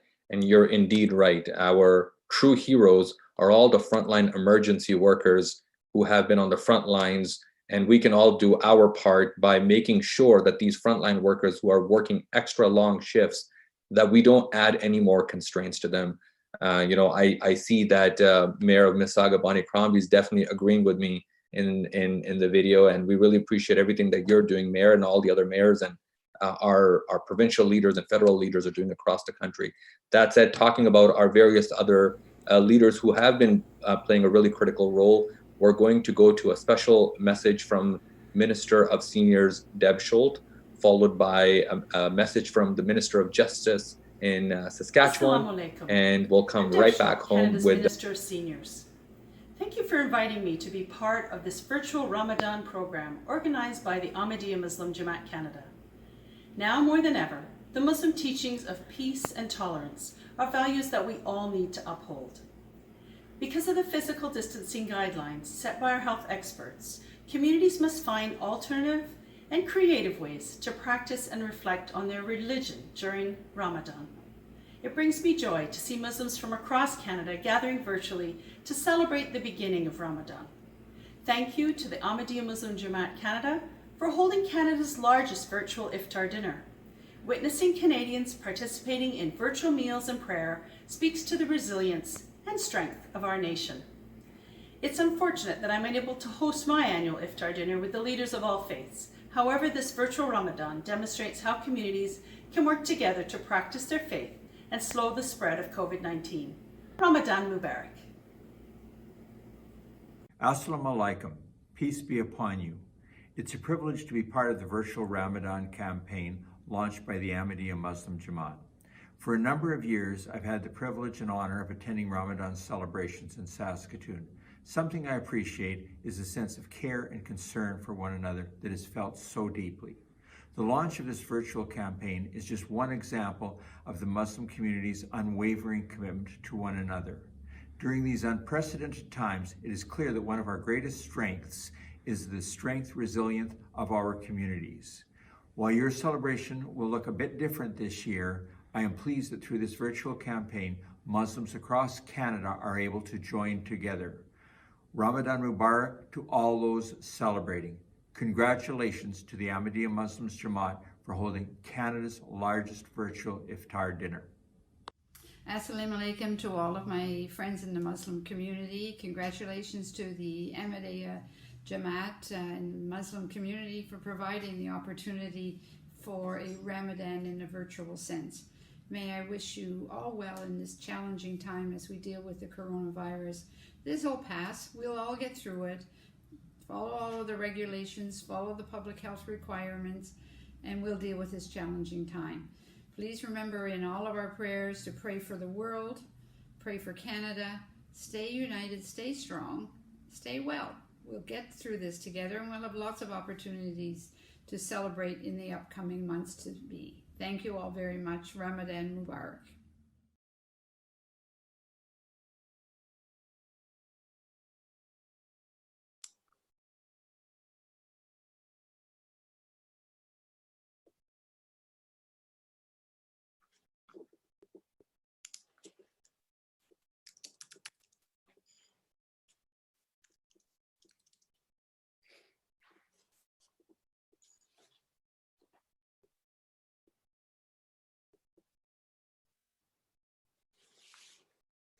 Video is done.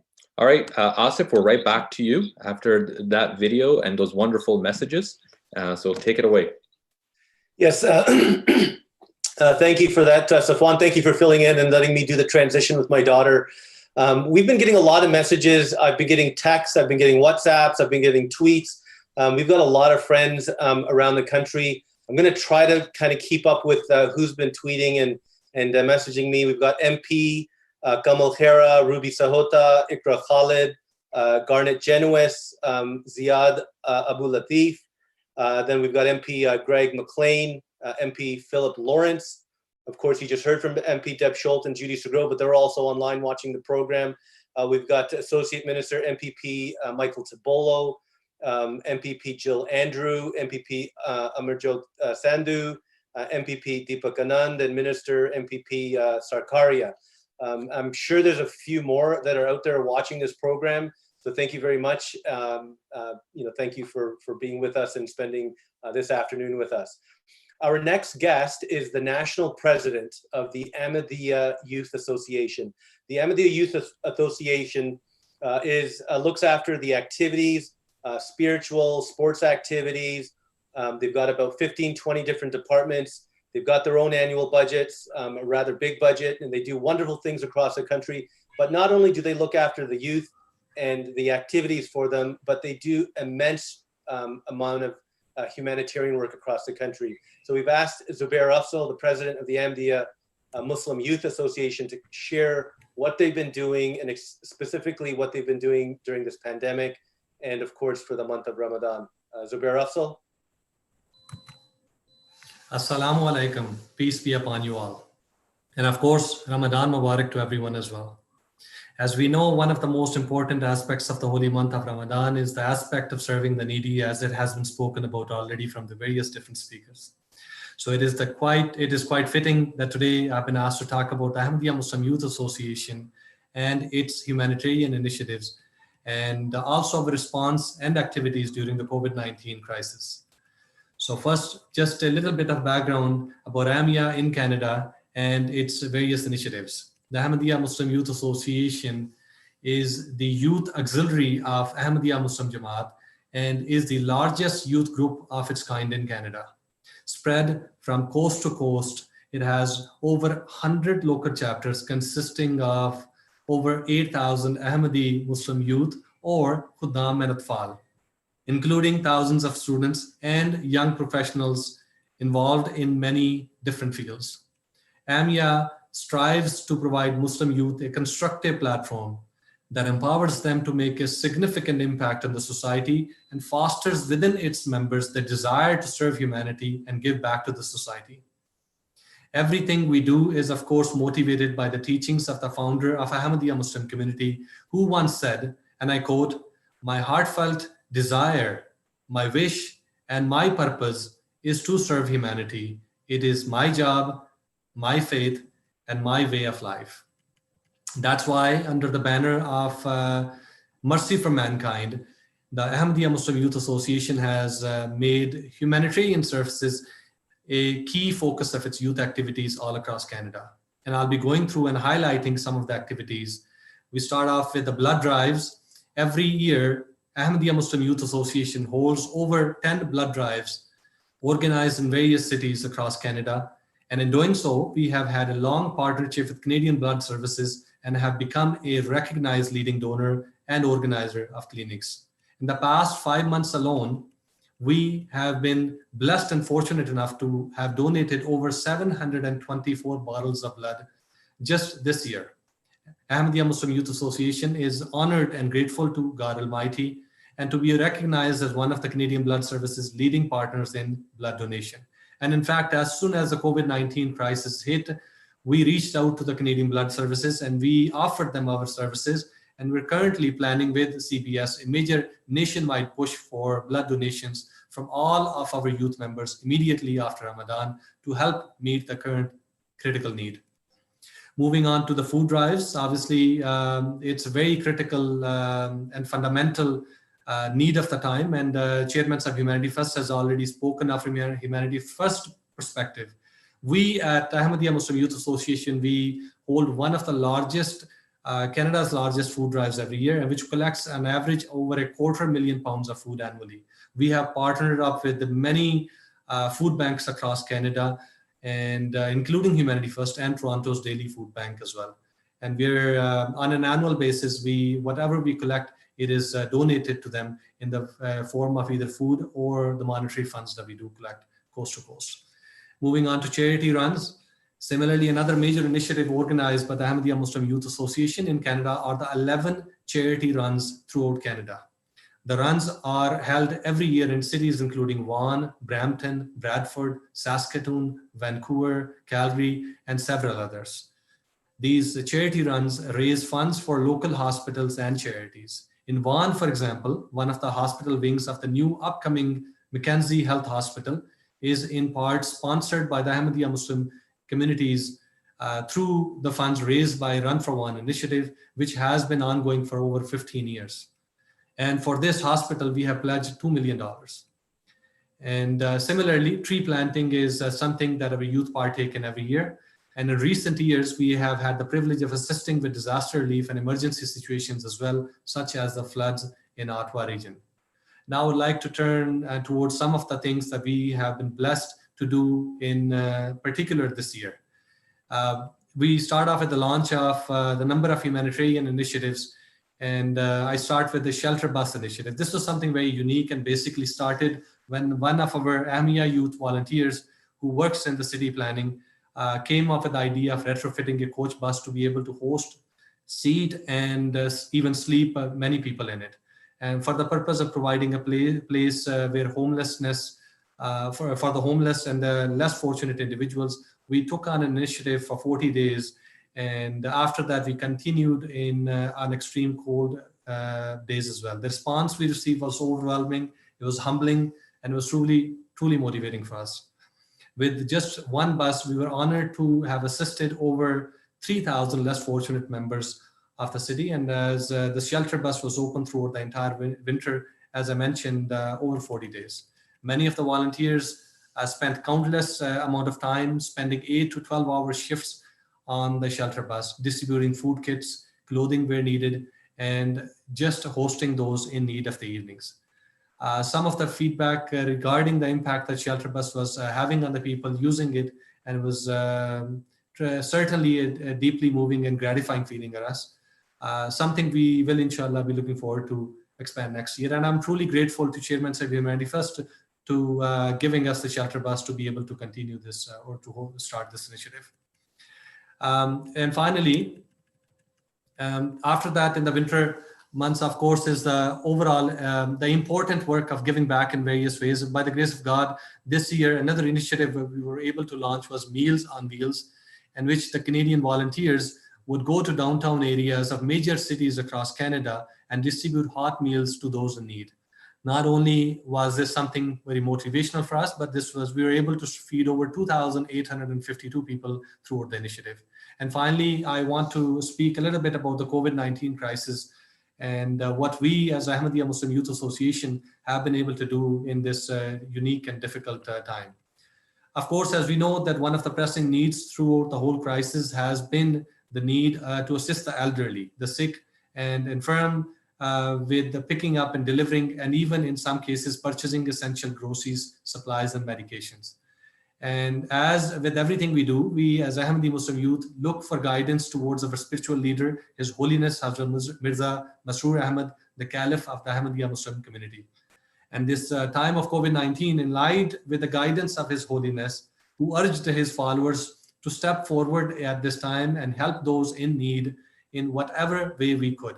We, the Ahmadiyya Muslim Youth Association of Canada, launched a nationwide campaign called the Neighborhood Helper, which is aimed at providing help to the elderly, to those who are ill and who are in need, with delivery services for essential groceries, supplies, and medications.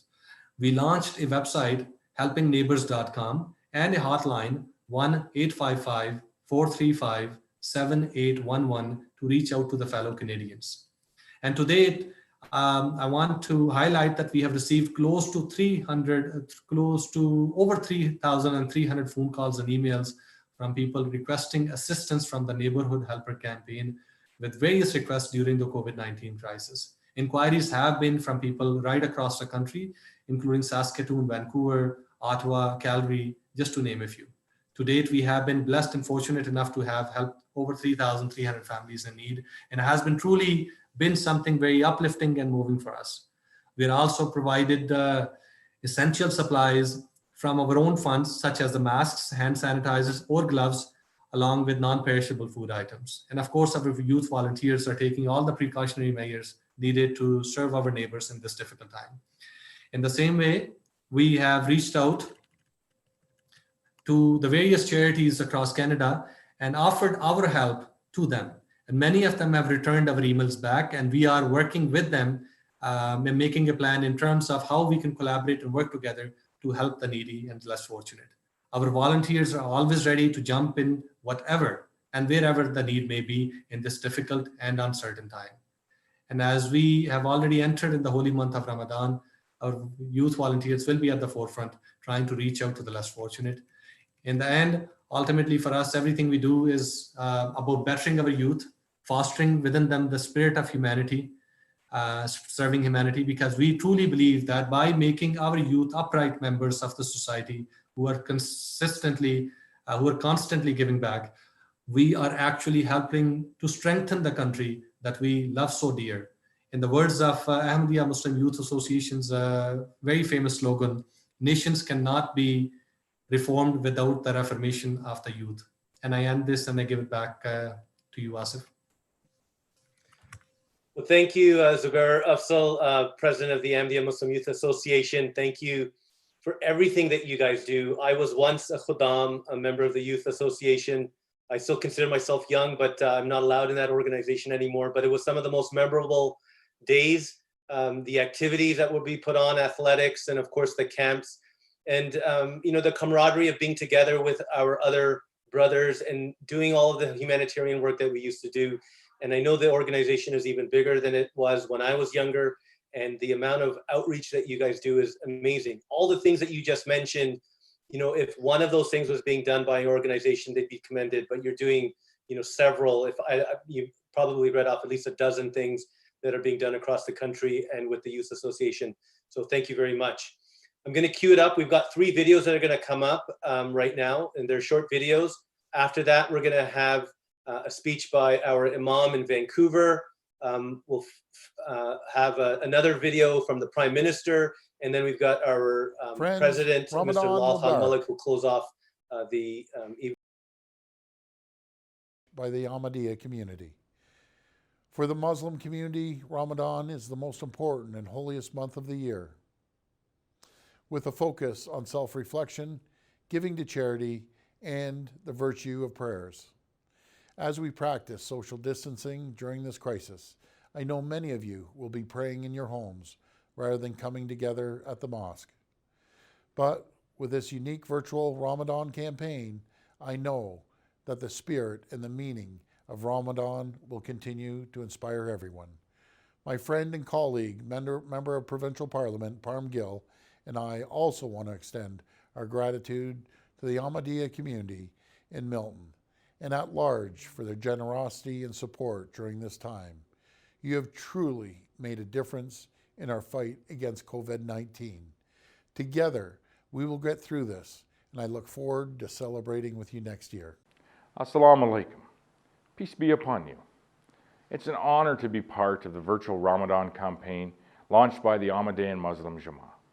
And it's encouraging that even during these unprecedented times, Muslims across our nation are able to come together virtually to celebrate Ramadan as a community.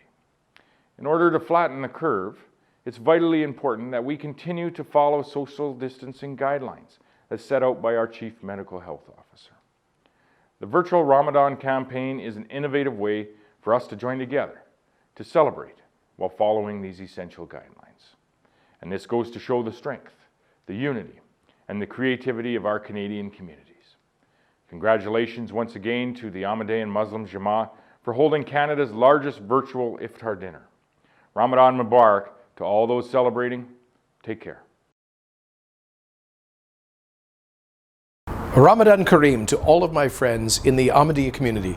As you begin the holy month of Ramadan, I always have such admiration for my Muslim friends and the whole Muslim community for the spiritual discipline and rigor that you show through this period of self-denial, of putting the primacy of the spiritual ahead of the material, of putting spiritual things first through the fast during these long spring days, and these days that are even more challenged because of the coronavirus pandemic, meaning that you will not be able to gather in prayer in large groups and nor celebrate iftars, but at the same time, it may be an opportunity more deeply to celebrate and to dive into the spiritual meaning of Ramadan.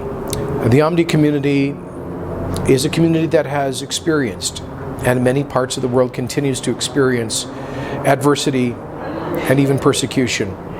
And so let me restate my long-standing personal solidarity with the Jamaat Ahmadiyya as you overcome in many parts of the world that unjust persecution. Thank goodness here in Canada, your community, your Jamaat is able to fully give expression to our belief in freedom of religion. May you continue to do that as a light, as a sign of hope, as a sign of freedom, and as a sign of faith and fidelity. Ramadan Kareem.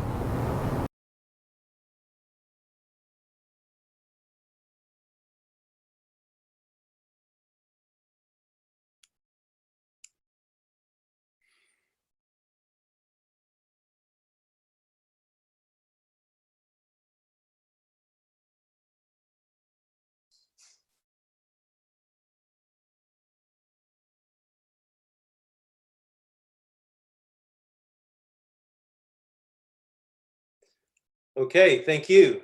I believe the videos have played. Okay.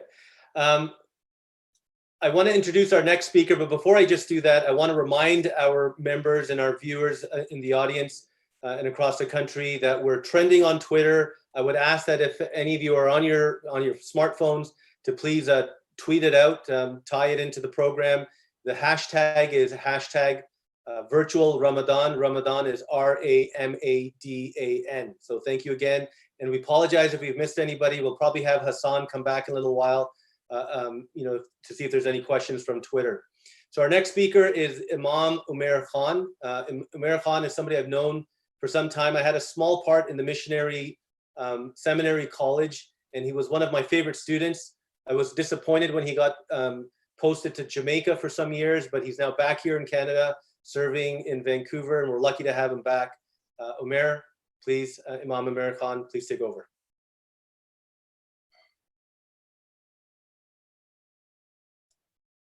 Assalamu alaikum. A'udhu billahi minash shaitanir rajim. Bismillahir rahmanir rahim. Zalikal kitabu la rayba fi hudal lil muttaqin. This is a perfect book. There is no doubt in it. It is a guidance for the righteous. I have quoted from chapter 2, verse 3 of the Holy Quran. I have been asked to say a few words on how we can gain maximum benefit from the Holy Quran during this blessed month of Ramadan. Today, many of us are keeping the first fast of Ramadan and must have started recitation of the Holy Quran from the beginning in the hopes to try and complete one whole reading of all 30 parts and 114 chapters of the Quran in the next 30 days, inshallah.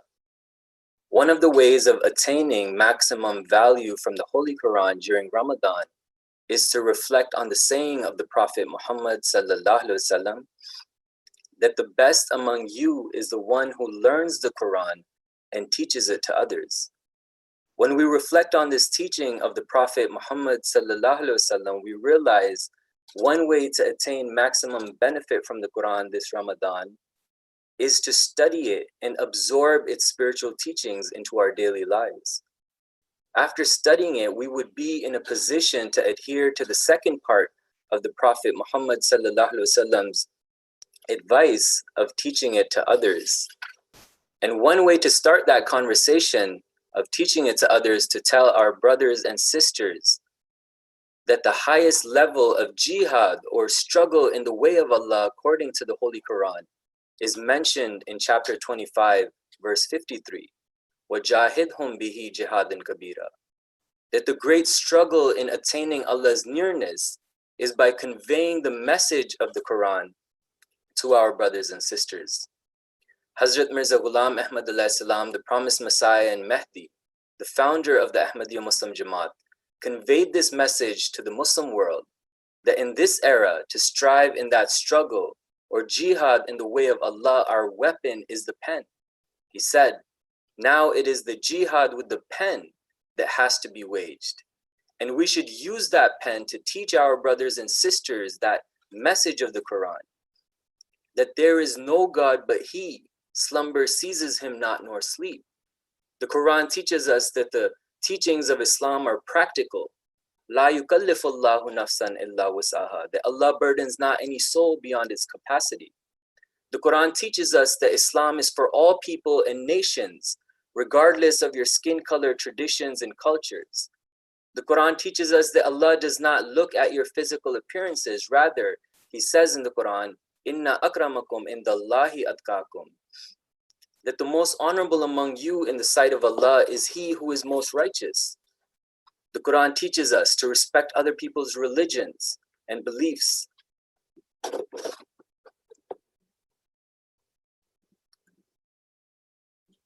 The Quran teaches us to respect other people's religions and beliefs, and we should have an atmosphere of openness and interfaith dialogue. And that is why Allah says in the Holy Quran, La ikraha fid deen, that there should be no compulsion in matters of religion. And that is why we as Muslims take pride in believing all the past prophets of God, from Prophet Adam, Abraham, Moses, and Jesus, may God bless all of them. And it is through these teachings of the Quran, our motto of love for all, hatred for none rises. We should use that advice of the Holy Prophet Muhammad sallallahu alaihi wasallam to convey to our brothers and sisters that the Quran teaches us excellence of doing good deeds, the importance of physical and spiritual cleanliness, to control one's anger, the good treatment of your employees, neighbors, and relatives, charity and feeding the hungry, the importance of education and attaining knowledge, the importance of gratefulness and forgiveness and humility, to treat parents with love and respect, and practicing the highest levels of justice, to be patient while we pray, and the list goes on. So to gain the maximum benefit from the Quran this Ramadan, it is important that we follow this advice of the Holy Prophet Muhammad sallallahu alaihi wasallam to learn the Quran and teach it to others. This would be giving true honor to the Quran, and we hope and pray that by acting upon this teaching of the Holy Prophet Muhammad sallallahu alaihi wasallam, we fall under that category of people of whom the promised Messiah alayhi salam said, "Those who honor the Quran shall be honored in heaven." Thank you, Asif, for having me, and I wish everybody who is watching Ramadan Mubarak. Assalamu alaikum warahmatullah. Thank you, Rabbi Umair Malik Saab. Thank you very much for those kind words.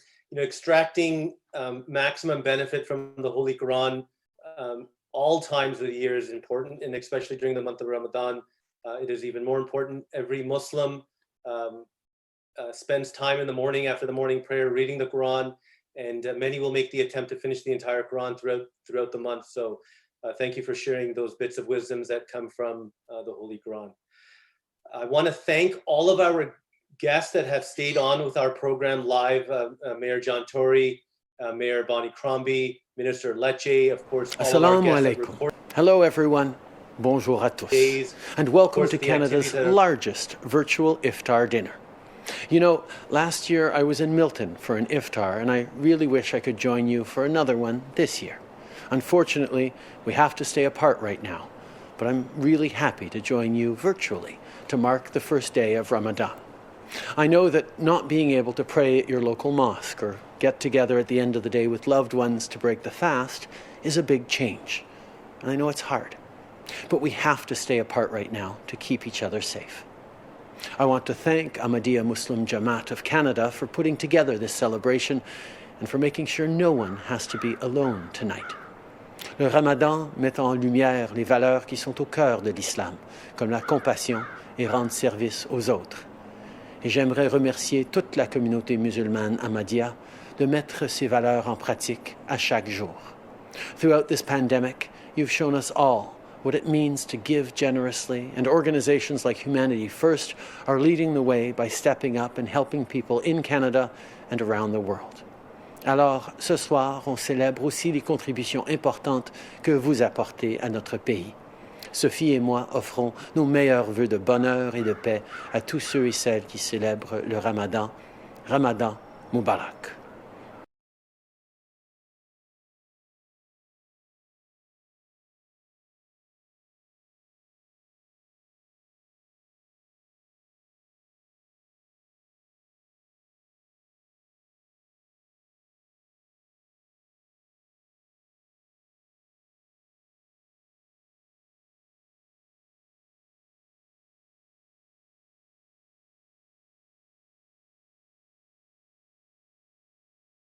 Okay, Asif, right back to you after the wonderful message from the Prime Minister.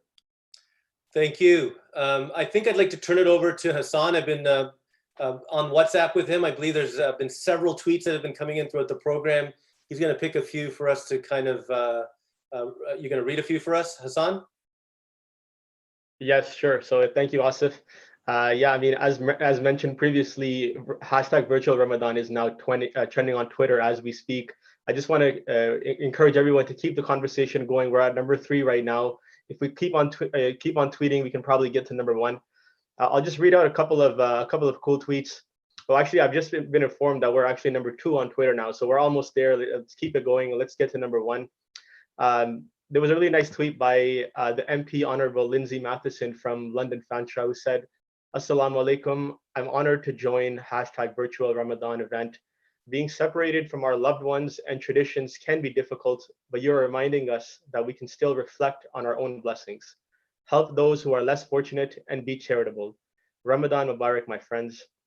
Another tweet by an individual named Myra, enjoying the hashtag virtual Ramadan program so far. Looking forward to hearing the rest of the speakers. Smiling face with smiling eyes, hashtag Ramadan. Another really nice tweet by the MPP Khalid Rashid from Mississauga East Cooksville. Ramadan is upon us. Glad to join the Ahmadiyya Canada Jamaat this afternoon for hashtag virtual Ramadan program today. Please continue to keep our frontline heroes in your prayers, hashtag Ramadan Mubarak. And I'll just read one more tweet from the Honorable MP Deb Schulte from King Von, who said, just online watching #virtual Ramadan and listening to the inspiring speeches and recognition of Ahmadiyya Canada for the important charity work they are doing in our communities during this difficult time. Back to you, Asif. Thank you, Hassan. So our final address today will be from our national president, Mr. Lal Khan Malik. I just wanted to say that for the last dozen years or so, I've been under his tutelage, serving in his executive, and he's been an inspiration, not just because of his knowledge, but his immense work habits and being able to keep us all going forward. And I wanted to thank Mr. Malik for allowing us to do this program. It was basically the media committee, and you saw a few of them.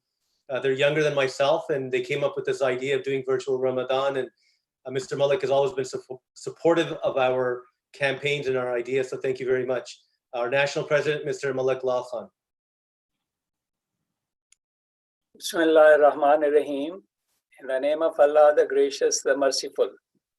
On behalf of the Ahmadiyya Muslim Jamaat Canada, I welcome all of our esteemed guests, politicians, dignitaries, and fellow Canadians.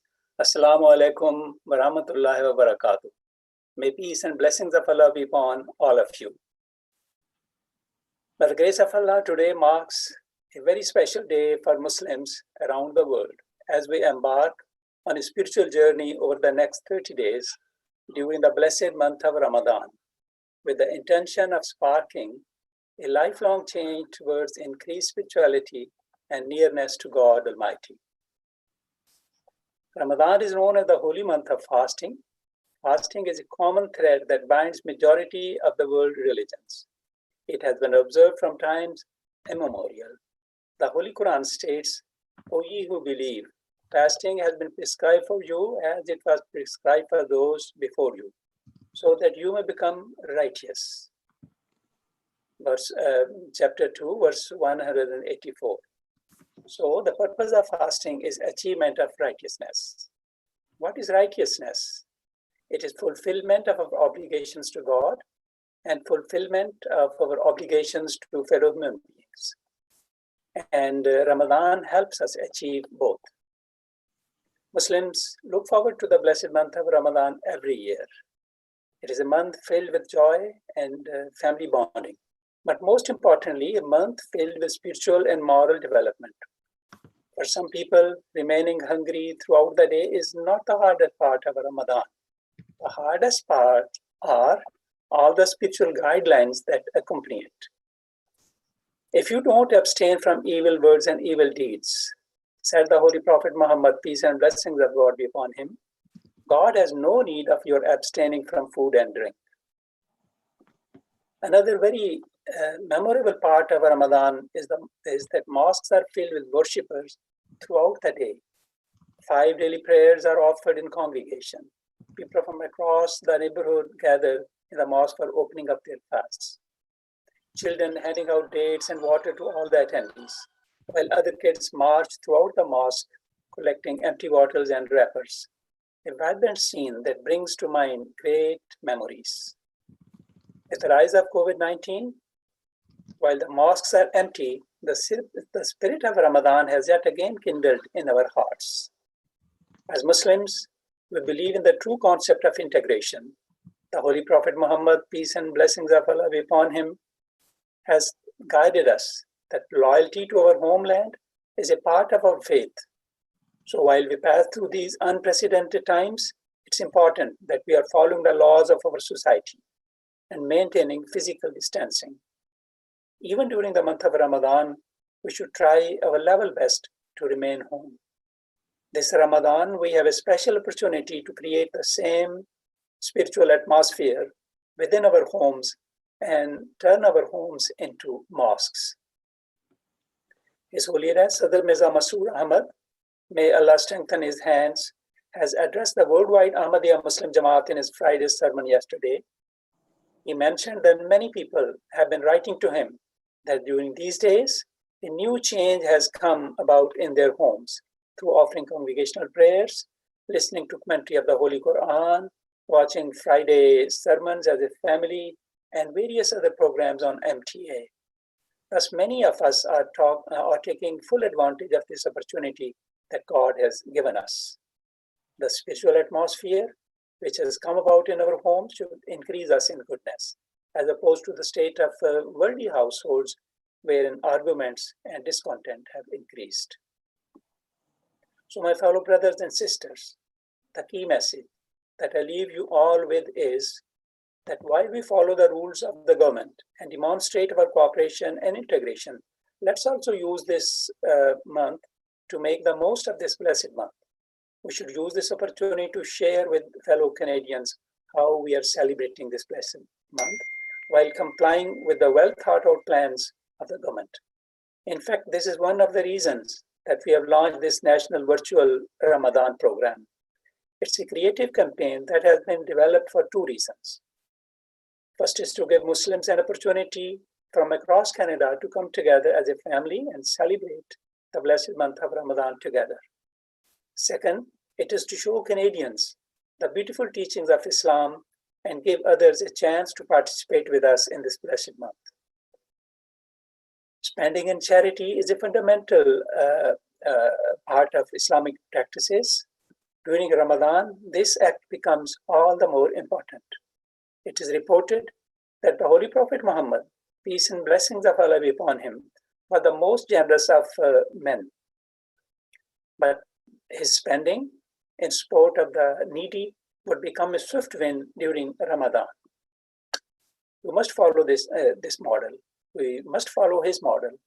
Due to the current situation, a large number of needy people are turning towards the food banks for help. Being thirsty and hungry during Ramadan prompts us to support feeding of such people. We must ensure that not a single Canadian goes to bed hungry.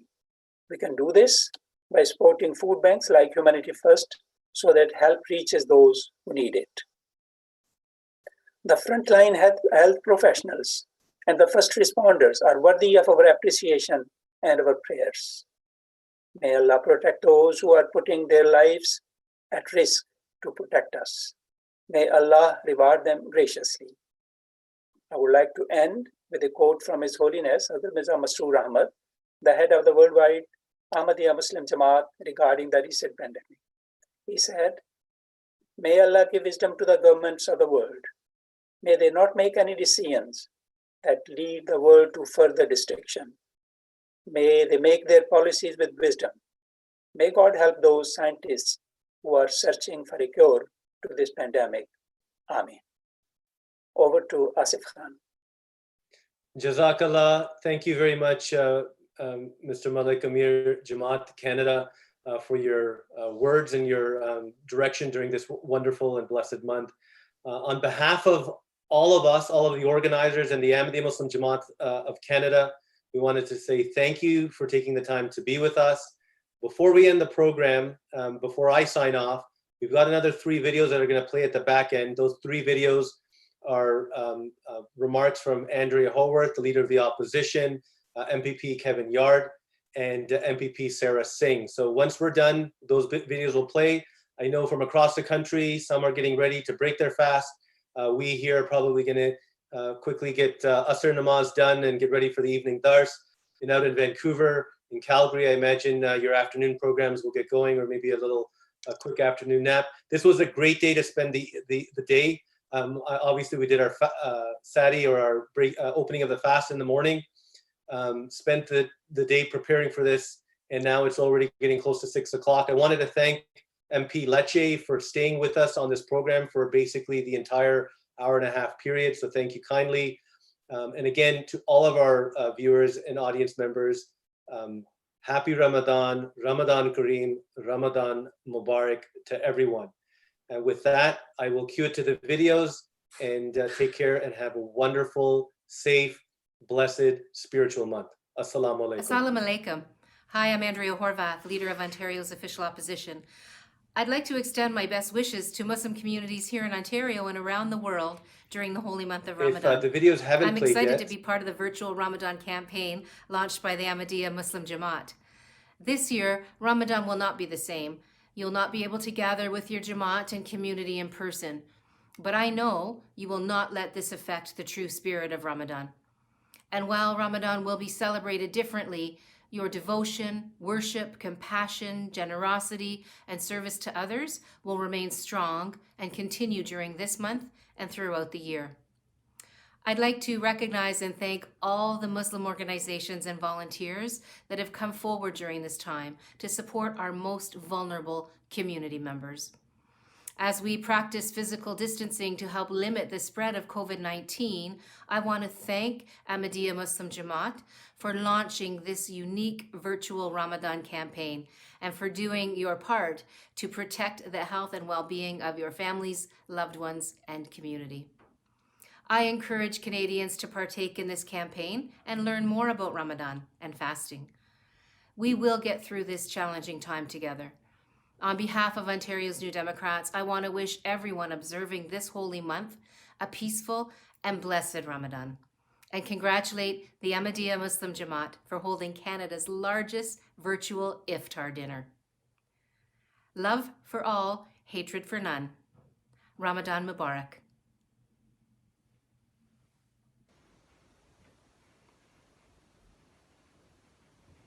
Hello, my name is Kevin Yard, and I am the MPP for Brampton North. And on behalf of the Ontario NDP, I would like to say Assalamu Alaikum. I'm so glad to be able to participate in this virtual Ramadan experience, which has been launched by the Ahmadiyya Muslim Jamaat. Now, in these unprecedented times, it is great to see Muslims right across Canada coming together to celebrate Ramadan virtually. This shows the strength and unity of Canadians. Ramadan Mubarak to everyone celebrating, and once again I want to celebrate and congratulate the Ahmadiyya Muslim Jamaat for having Canada's largest virtual Iftar dinner.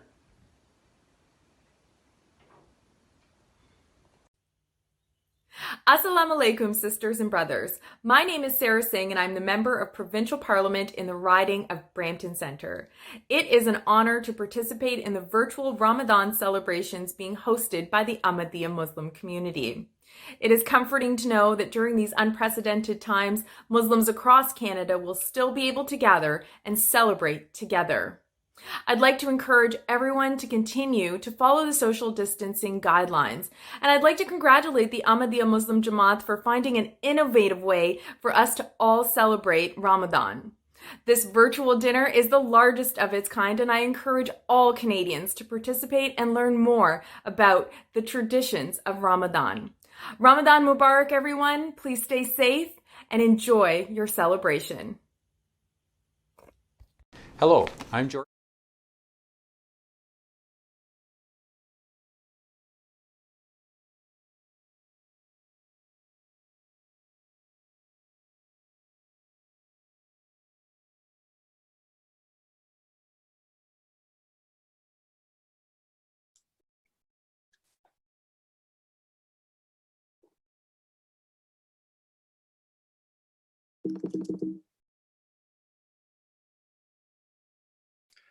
Assalamu alaikum. Thank you for those messages.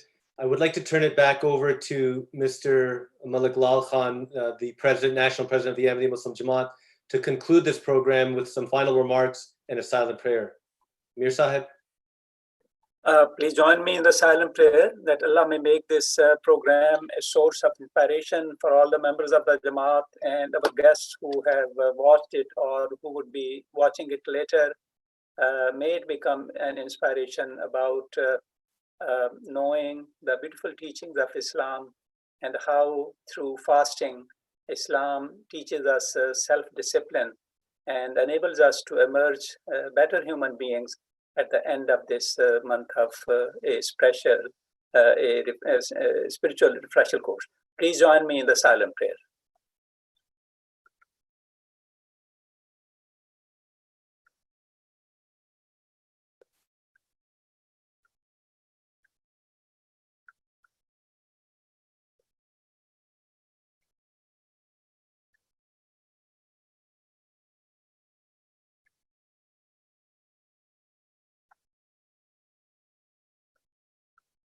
Ameen, Allahumma ameen.